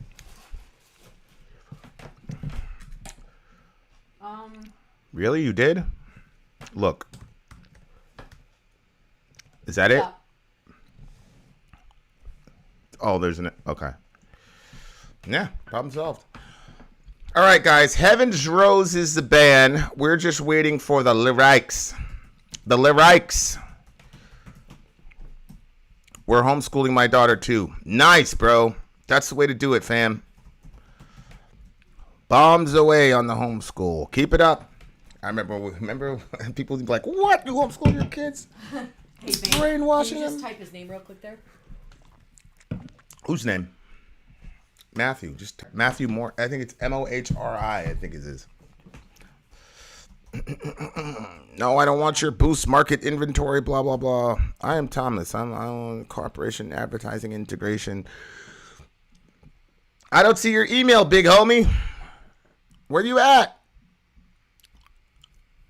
We got to start cutting these commercials for these people. There's like a queue of 20 of them trying to get sponsorship shit. I'll put the word on it. I keep forgetting about those people. Hey, Billy. You love the stream? Aww. Good. Good. We love you, buddy. I didn't write the song. Can you just listen to it pretty please? Okay, so we don't have the lyrics. Okay. Here we go, guys. Heaven's Rose, Infinity. Our guy is the bassist. So I'm going to be looking out for him. Let's do it.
Mad loud, boom, boom, boom, boom, boom. That was cool, man. I mean, obviously, like if if we had like a mix with a pro mix, we could have heard. But I understood the ideas. I understood what they were trying to do. That guy, somebody said Bush, the vocalist. I definitely saw the Deftones vibe. The guy reminded me of Chino. Oh, really? Oh, yeah. I wish that we would have had the lyrics, too, because he kind of, again, the recording might have been a little rough on the recording, and like you said, the mixing and stuff. On the vocals. Because the drummer, he was... Right. He was into it, but he was... Right, it was taken over, yeah. But I wish I would have heard the lyrics, because when you're here, he sounded like he had that sort of desperate vocal sound to him. So I was like, I wonder what he's singing about in that desperate vocal. So that would have been cool to know what he was singing about. It was like right before the middle where he held that note. Mm-hmm. That's what you can tell if somebody can sing. Mm-hmm. If they can hold that note, and even though the production wasn't featuring the vocalist, you could hear what he was doing and what he was capable of. Mm-hmm. I tell you, I heard Slipknot for the very first time. Then they got big and famous, and they had a bunch of money, and then they actually had sound engineers and all that. It makes a huge difference. That's one of the reasons it's almost 2 years, a year and a half, for us to come out with our shit, because I think it's really, really good, obviously, but I want to make sure that like all the mixes. This is where I'm being a perfectionist. Like you'll see, you'll probably be surprised because I'm going to be like completely crazy about every square inch of that song. But Village has talent, ladies and gents. Unlike you, I'm just playing. The Village has hella talent, and this is what we do, losers. So it is what it is. Yep. So if you are looking to get your band reviewed, send us an email at vinandsorry@gmail.com, and we will check it out. For the 101st time. Echo. Again? I don't know. Why does it keep doing that? And why, when you unplug it, does that change anything? I don't know. Oh, alrighty then. All right, guys. All right. Thank you so much for that. We got one more track for you beautiful people. It's from a band called NOFX.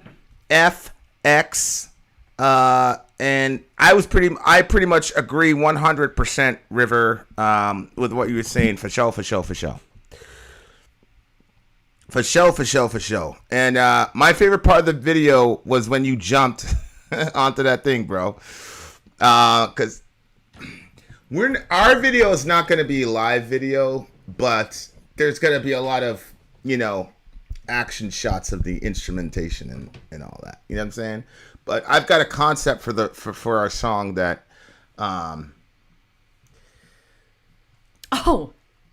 really cool stuff. Okay. Shoot. This is for this. Who's this? Is this our guy? Yeah. Is he here? No. Damn. Shout out to Dan O'Connell, who is currently doing this song. Okay, you can timestamp this. 3:40. Oh, yeah. You abused your instrument, mate. I appreciate it. That's right. Nick had the comment. He said, what did that bass do for you to slap it like that? I wonder if Jambi's a bass slapper guy. Of course, Jambi, is he even here right now? I don't think so. I don't know. Ready? Yeah. Actually, we do need to do the commercial because I haven't even downloaded the NOFX song yet. NOFX, guys, is next. Stand by. I'm Vin. I'm sorry. If you would like to get your song reviewed, dear listener, there's the Filthy Capitalist option. As Sorry says, 125 gets you straight to the head of the line. You don't have to be a part of the alliance. You don't have to be part of the group. Wait a minute. And the biggest thing is you don't have to wait. You hop, skip, and jump right in front of everybody. 125 gets you there. You do that 3 times, and you get mashed down to the $75 rate for perpetuity. Yes! Also, there is a band review option. So if you've got a band and you're trying to get your band some exposure, hit me up at vinandsorry@gmail.com, and I'll show you the details about how to pull that off. You can also jump on Patreon, and there is a option on the tiers to be able to get your band reviewed. Obviously, we can't lie to you, so we can't guarantee a positive review. Get what you get. It's just rubbish. Rubbish. Rubbish. That's British for garbage. My favorite is the community option. $1 at the gate gets you in at Patreon. You get to join an alliance. The alliance joins their points together, and that helps determine what songs that we do. The alliances hang out on Discord. Message me on Patreon to get the link. And they do all kinds of other cool things. They do Minecraft, Dungeons and Dragons. Yeah. It's really a community within the community. Anybody can go in the village, facebook.com/VinandSori. There's 160,000+ people on the channel. What's cool about the Discord is that it offers a real opportunity for community connection, friendship, that type of thing. And it's on Discord, so if you're not a Facebook person, it's for you. You start off at $1. Right. Plus you get exclusives. Sori and I are working on a song. So the first 15 seconds of that was on Patreon. Also, at $15 tier and above, when we actually debut the video, they're going to be there live with us. There you are, dear listener. Buy our merch. Buy our merch indeed. The child shall lead them. To buy our merch. We are in the midst, ladies and gentlemen, of a Ronin stream. That is, you 125 to get you straight to the headline. You get to have a song reviewed. You guys have seen last couple of weeks we've been doing a DJ stream, but we have not forgotten our stragglers. Stragglers? Shout out to Dan O'Connell. The straggler. They called you a straggler. He picked a song, NOFX. How do you say it? NOFX? Or how do you pronounce this? It's NOFX. NOFX. And the song is Hey Guy and Don't Call Me White. Right? I think he's saying Don't Call Me White. Oh, the name of the song is Hey Guy? I saw a Hey Guy, Don't Call Me White. Maybe that's O'Connell saying he doesn't want you to say that he's white. I don't know. Are you looking it up? Yeah, I'm looking it up right now. Okay, so we're going to do this song. Don't Call Me White? Yeah.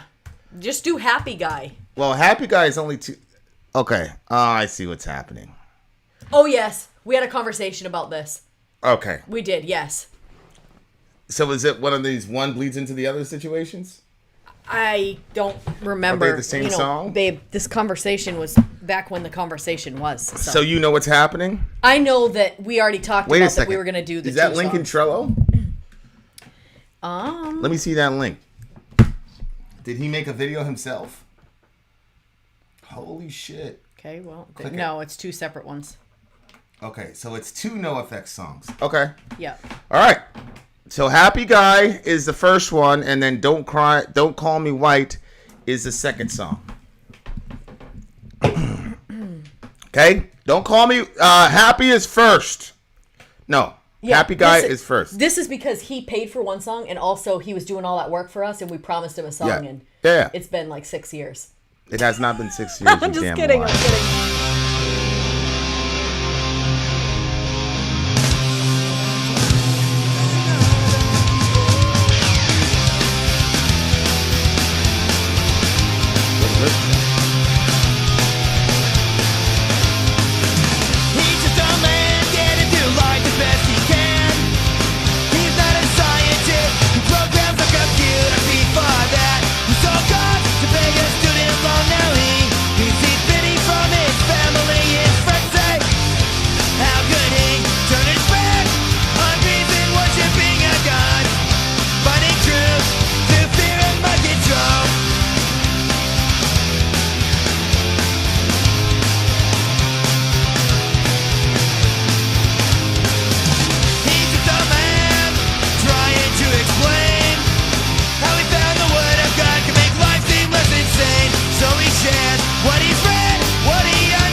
Okay. I like that. You know, I always liked it. Are you going right into the second one, and then we're gonna? No, we're not going them right together. No, they're two songs. They're two separate songs on their own. Oh, okay. I thought he wanted them all in the same I thought he said he wanted them in the same review, but I can't remember now. You said a lot of things there, bro. I know, that's why I said I can't remember. If you said that, then is it there? I just thought I remembered that was the part of the conversation, but that's okay. We can do two separate ones. This one was a sad one. Well, first, I like the sound of this sort of skater, of skater sound, and I can't remember who was the first person I heard do that. But anyway, but I kind of like this. I kind of like what he's talking about here. Like, really? I'm very interested to hear your perspective. Well, did I misunderstand it? Well, go ahead. I just want to hear your perspective on it. Well, he's just doing the best that he can with life, and then people are saying, how could he turn his back on reason, worshiping a God, finding truth through fear and mind control? Like, people have so much judgments on other people, and honestly, when you stop and think about it, if you come from our worldview where everybody's an image bearer, then it's like, everybody's made in the image and likeness of God. Everybody has value based on the fact that they were even born. And so the fact that we place our opinions on other people and the fact that people receive our opinions and that dictates to them the feelings that they feel about themselves is a really crazy sort of system. There was this little book that I used to, when I worked with children, and I used to read it to the kids, and it was I think it was the Wombats or the something.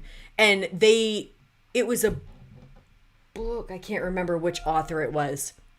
It was a Christian author, but it was these little carved sort of dolls that were like living in this little world, and the master carver would carve them, and then they would live in the world, and they would go around, and some of them would give each other stars, and they would give dots to the ones they didn't like. And so some people, if they tripped, people would give them dots. If they got scratched paint, more people would give them dots. And so some of them were just like covered in all these gray dots, while the ones that could do something wonderful would get stars from people and from the other characters. And it just became like some of them were so overwhelmed with dots that people gave them more dots, and some people were just so covered in stars that people gave them more stars. And then one of the characters that's covered in dots meets this one girl that she has neither stars nor dots.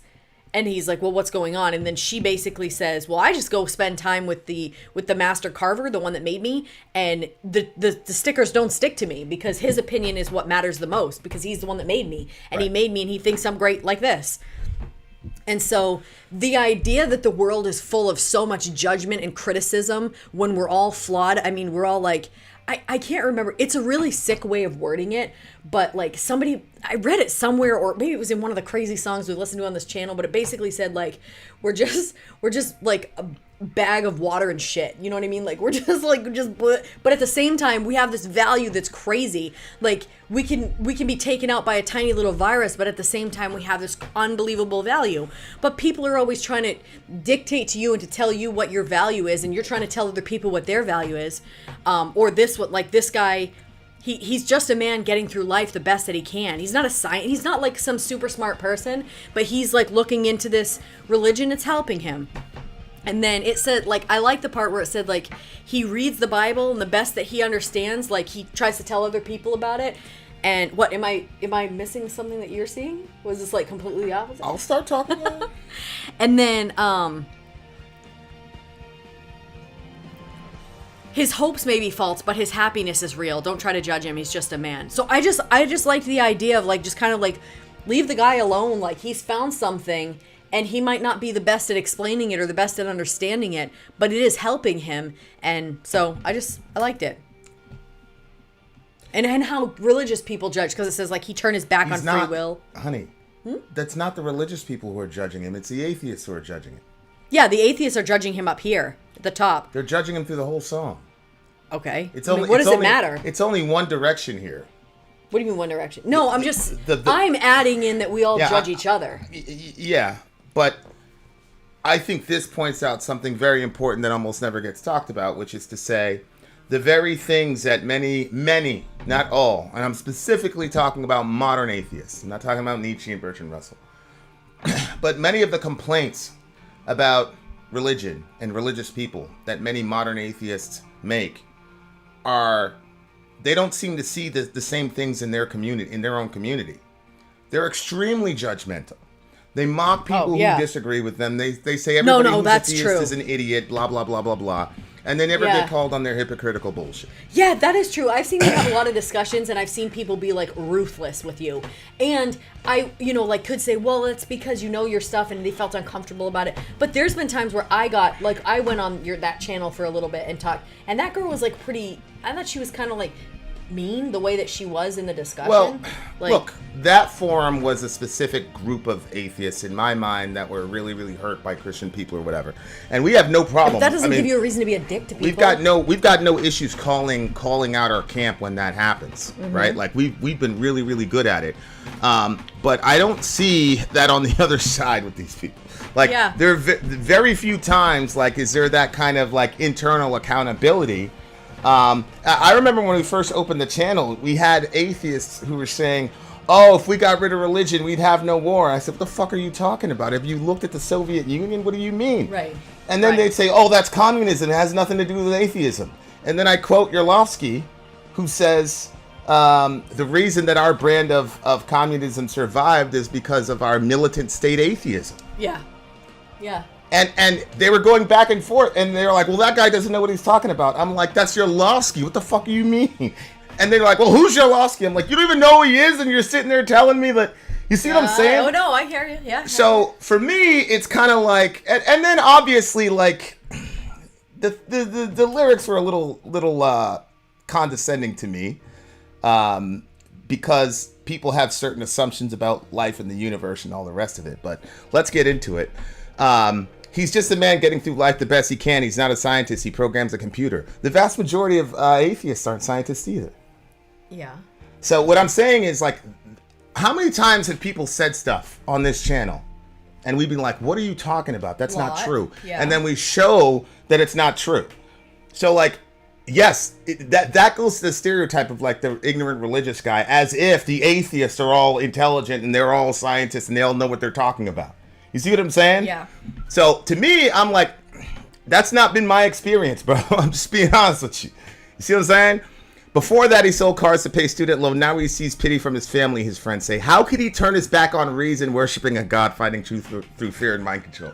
Unbelievable. So if you believe in God... Now, the song, the band is saying people who say this are wrong. Mm-hmm. So I'm with it, but... how could he turn his back on reason? And this idea that, oh, we atheists have the reason, you guys have faith. Mm-hmm. And, I mean, we've been for 3 years. You can go check all the conversations I've had with atheists and tell me who's more reasonable. You see what I'm saying? Like, like they'll say, like, I had a conversation with a person, I'm not going to name them, and they're like, you really think that Jesus rose from the dead? And you could tell it was some big, ridiculous. And I said, well, you believe that life came from non-living sources, right? He goes, yeah. And I say, okay, so that's a bigger miracle than life returning to somebody who was previously alive. You're saying the principle of life just spontaneously showed up out of nowhere in the universe, and we get these amazing mathematical structures, Fibonacci sequences all through the universe, and golden ratios, all the rest of it, Goldilocks zone, all that, and then they'll say that you're irrational for believing that there is an intelligence behind it. Mm-hmm. And then they'll laugh and all the rest. But then when you catch them and you say, okay, so you believe that life came out of nowhere. Which one is more miraculous? And then they admit, well, yeah, what I'm saying is more miraculous. But then if I were to say, you're irrational, stupid, they'd be like, why are religious people always dicks? Mm-hmm. So to me, like, I like the song in the sense of them saying, hey, why do you have to go after this guy? Mm-hmm. But the fact that a song like that has to be written indicates there's a problem in that community, right? Mm-hmm. And I appreciate the hell out of NOFX for calling bullshit on these people. Secondly, worship a God, finding truth through fear and mind control. I don't worship God because I'm afraid of him. I worship God because I love him. Mm-hmm. We just did a 2-hour Bible study yesterday, and the introduction was this principle that promises always come before commands, or blessings always come before rules. Always with God. Mm-hmm. God always blesses you first before he tells you what to do. Mm-hmm. So that's been the pattern of God from Genesis all the way till Revelation. Mm-hmm. And so, but yes, there are people, you're not all sinners in the hands of an angry God, blah, blah, blah, blah, blah, blah, blah, blah. But to pretend that is the only reason people are Christians or people follow God is insane. I know lots of Muslims who have a genuine love for God, genuine love for Muhammad. Yeah. And yes, it's really crazy because yesterday we were talking about motivations for obedience to God. And I was saying guilt, fear, self-interest, all three of those are not good motivators to have your relationship with God. And we were able to show in the scripture explicitly the truth. So for me, I'm just like, where is the accountability to educate yourself on the ideology you're critiquing, especially when it's been there for 2,000 years? You know what I'm saying? It's not like we just showed up and there's like 5 people and they're all saying crazy shit. We've got a bevy of literature for thousands of years, but modern atheists don't seem very interested in doing that kind of research. And that's why we were in that forum and people were like, yo, Vin is slaughtering these people, blah, blah, blah. It has nothing to do with that. It's just, these are basic things. Like, oh, there's abortion in Numbers. You know that whole, remember we were there? I remember it, babe. And the guy was talking, and I told you what he was going to say before he said it, right? It's unbelievable. It's like, But I like the song. I like that he was standing up for the little guy. And I think it's true. I think it's true. I think it's a good way of checking that group and saying, hey, like, what are you guys doing? Yeah, I didn't realize that. Worship seems like a waste of time. Why make us all conscious to waste our time? Well, Alan, that depends, right? It depends ultimately on what you think worship is. So if you think worship is slavingly bowing to a God that you resent, then I agree with you. But if worship is something else, then you'd have to come up with a different idea. So what I mean by that is this. All of us want to be happy. All of us want to experience joy. I had a Buddhist friend or whatever, and he's like, oh no, Buddhism, the goal is to get to nirvana. And I said, would you be happy if you got to nirvana? Because he wants to eliminate all desire. Yeah. I'm like, do you desire to get to nirvana? Okay, well, all right. But my point is, all of us want to be happy. Yeah. And so yesterday I was watching a football game, and there's about, 40,000 people in a stadium. And Patrick Mahomes threw an interception, and the crowd went detonated. Mm-hmm. We were in church when we were watching the Super Bowl where the Falcons came 28-3. Soraya was mad at me, so she left. So she didn't get to involve herself in the festivities. There's always some curse every time I try to plan something cool with the Patriots, huh? Okay, so then Brady hands the ball, greatest comeback in the world, and the entire place erupted. There was yelling, there was screaming, there was jumping, everybody was moving up and down. Here's my point, Alan. Worship is simply the response of a soul when they encounter something that gives them ultimate joy.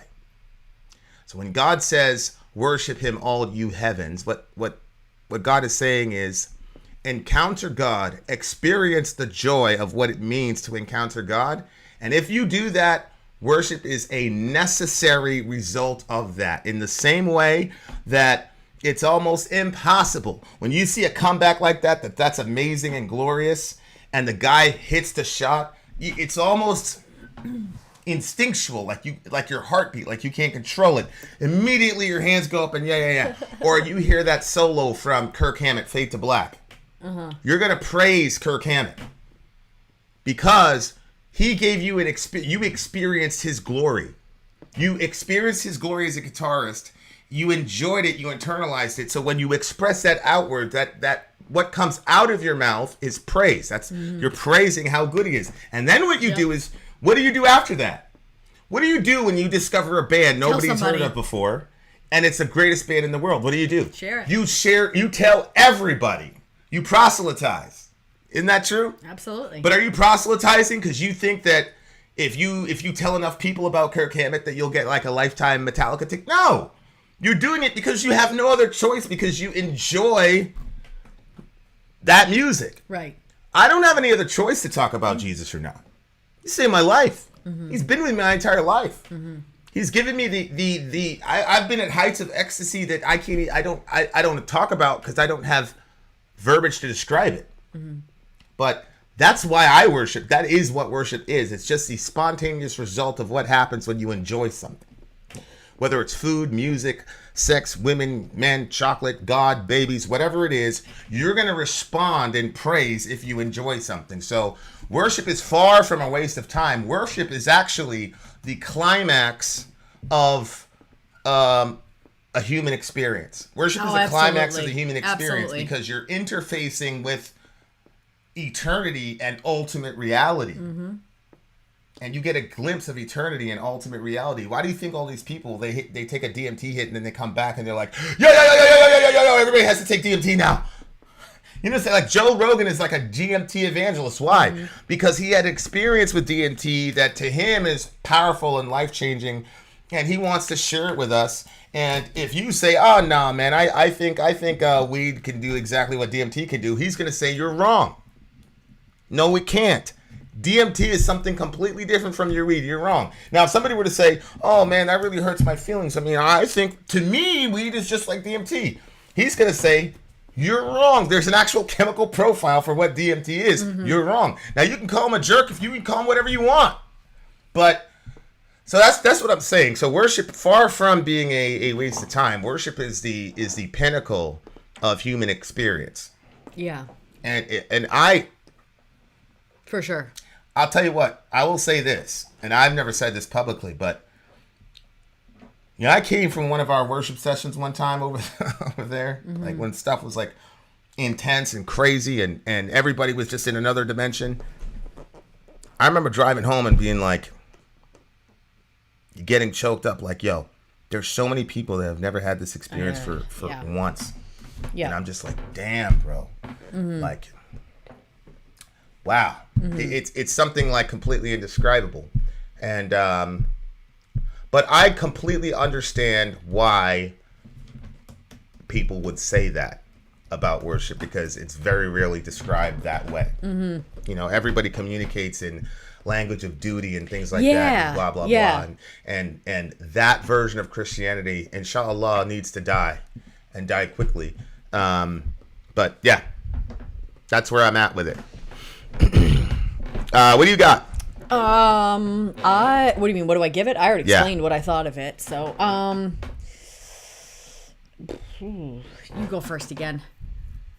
That's another one. We're worshiping tonight. Loving and enjoying this fellowship is part of worship. Yeah. The other thing too is that worship is also, you can see this in Daniel 9, interchangeable with the term serve.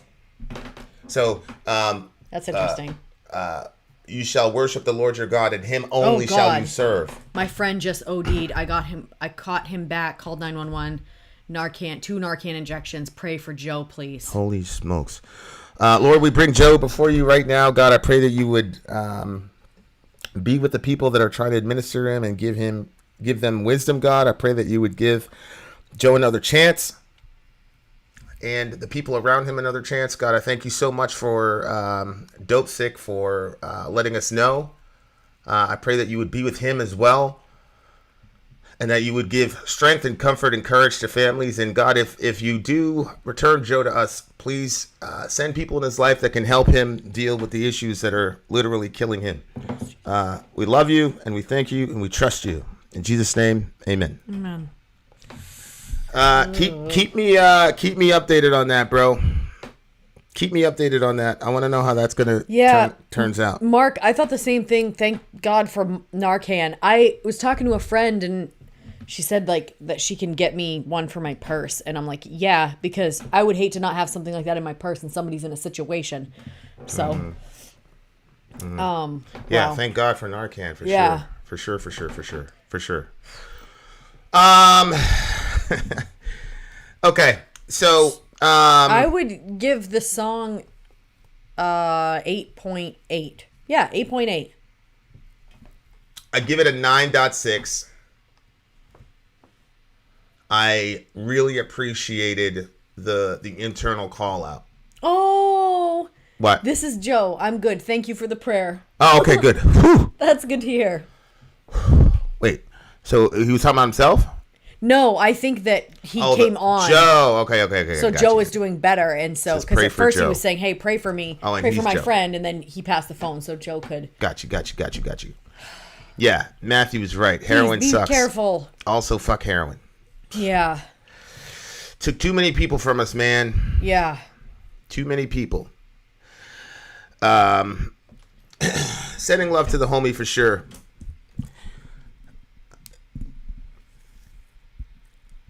Heroin is just, it's just evil, man. It's just really, really, really evil. I do think though, when you're a Christian and you're listening to songs like this, you can say, hey, these atheists have a very skewed version of God. Mm-hmm. I agree. A skewed version of the God that I worship. And then you could say, well, why do they have a skewed version? Well, one way of explaining it is to say, oh, it's because they're wicked, horrible, nasty, rotten sinners. So, of course, blah, blah, blah, blah, blah, blah, blah. Aside from Aaron Ra, you know, all the atheists that we've talked to and had back and forth with or whatever, televised or otherwise, I very rarely hear atheists say, man, fuck Jesus, I hate that guy. I very rarely. Yeah. Aaron Ra is an exception. Yeah. My point in saying that is to say there's a disconnect between how we're presenting God as Christians and what atheists see or their perception of what Jesus is. Yeah. So you can say atheists have this horrible perspective on us because they're just nasty, rotten, wicked sinners, they're suppressing the truth and unrighteousness, blah, blah, blah, blah. Or you can say the fact that they're sympathetic or warm toward Jesus but hate us and God tells me something. Right. Yeah. Because Jesus is the perfect representation. He's the image of the invisible God. He represents God perfectly. Mm-hmm. So when a person says they love Jesus and they don't like the Old Testament God, that means we've done a very bad job at introducing people to our Father. So you can slam these atheists and say, oh, they're all ignorant, stupid, and they just hate God, yada, yada, yada.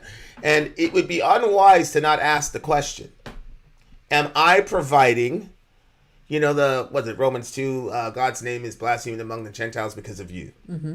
When religious people who claim God and claim to be representing God, and you go out there and you just fuck shit up. And by the way, it's not about making a mistake. You can make a million mistakes in public. I've found that when you make a mistake, or you're short, or you're whatever, atheist or otherwise, if you come back and say, hey, my bad, I shouldn't have done that. Yeah. I have found that modern atheists, whatever you want, have been massively reasonable, very quicker to forgive sometimes than Christian friends, right? Mm-hmm. And I've also found them to we've partnered with pro-choice atheists in helping women in crisis pregnancy situations in our village. Yep.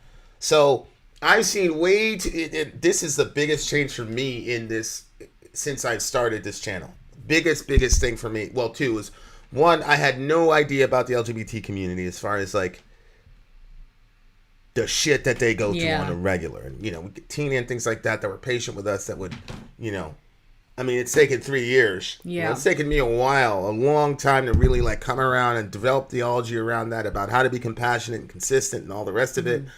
But if I didn't have the Tinas and the Zonias of the world and the others of the world and other people to kind of help us think. They were motivators for us to really think and, you know. Well, because you get attached to people. Right. So when you get attached to people, it's no longer a concept that you're arguing about. Now I'm thinking about, you know, my friends. I'm seeing there was one thing where Tina would post. Yes, that was missing was people. so sad. And it got to the point where I'm like, I cannot even see this anymore because I always replace that person. Stuck for a lot, but I always replace that person with somebody. What if it was one of my people? Yeah. What if it was this? What if it was that? And it makes me an absolute selfish bastard, but I can't help but do that. And I'm like, I told myself I'm not gonna look at these anymore. And then it came to me like, no, you have to look at it because these people are anonymous. They get killed. Everybody goes on with life. You have to deal with the pain for 2 minutes, bro. Deal with it. Look at it in the face because the horrifying stories of LGBT people, families kicking them, disowning them, all this crazy shit, and they die out there by themselves with nobody. So it's like, God was like, nah, bro, you got to look at that shit for 2 minutes at least. Because... So I kept looking at him, and yeah, I mean, it killed me, but it was really good for my soul, man. It was really, really good for my soul, because we think we know shit, we don't know anything, man. Jeez, you're not part of that community. You're not part of any specific community. You don't know shit. Period. So that was hard. It was very, very hard, but I'm very, very grateful for this channel, because it really, really showed me, like, yeah, these atheist guys, man, they're complex just like everybody else, you know, and they got shit that they're dealing with, and they're quick to, like I said, quick to forgive and quick to say, okay, I understand that. And yeah, at the beginning they'll say some dumb shit, but if you really start getting in relationships with them, they'll be like, I don't agree with you, but okay, I see where you're coming from, right? And what else can you ask from a person? Right. So anyway, too much of a rant, too long. I appreciate the song though. Shout out to all my LGBT people. Shout out to my trans people. Stay safe, y'all. Stay safe.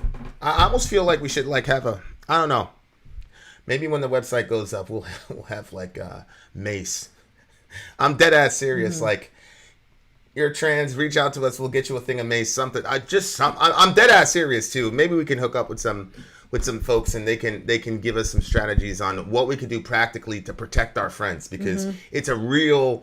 I don't talk about it a lot because, you know. Yeah. I can't be there to, you know, help or protect anybody, but yeah, every single time we run into, you know, every time there's like a trans person we run into or we're friends with, or they'll pop in my head, I'll pray, because I'm like, yo, it's mind-boggling. These people go missing, they go, and nobody cares, man. Like, it's crazy to me. So what I'm saying is, a lot of our atheist friends are seeing how we treat people, and then saying, of course you guys are hateful. Of course you are. You know? So, anyway. So, yeah, I'm serious. I want to think about that. How we can help people kind of get a chance to defend themselves. Even, like, this is... When you think about... Like, sometimes even when religious people try to go to stop abortion. Like, that's a good thing, to stop abortion. But it's sometimes not a good thing the way they treat the people when they're doing that. Like, you can't treat that person like, you know what I'm saying? Oh, yeah. I agree. Anyway. I agree. What do you give it? I agree. I already rated it, right? I think I gave it a 9.6. Oh, yeah. That's right. All right. There All right. you have it. Shout out to everybody. Vin out. Sorry out. Gone. Stay tuned, guys. We got another NOFX song. Look. Yeah. I know where I am. No, like this one that we just did. I'm done. I need a little. Gotcha. Okay. All right, guys. Having said that, it's been 4 hours and 14 minutes. Holy shit. Did that feel like 4 hours? I have a lot on my heart, so yeah, it felt long to me this time. Okay. All right. All right then. Much love to everybody. Thank you everybody for hanging out with us. Take care of each other out there, guys. And honestly, if you're an LGBT person or LGBT friendly or simple, whatever you want to say, seriously, send us emails and ideas of what we could do to provide some sort of personal protection for folks free of charge from the website. We'll probably have to talk to the attorney and stuff and figure out like how to write a disclosure or whatnot. We'll take Amy will know how to figure that out. Yeah, I've got multiple thoughts on that thing that I've been thinking about for months. So yeah, I'm sure that there's lots that we can do with that. Yeah. Later, right. Matt Morey. Later, Sean, Roy, OV, Lisa, Middle Earth, Overshadow Sean, obviously, Priest, Joe, Sadie, Amy, all you beautiful people. We love you guys. Vin out. So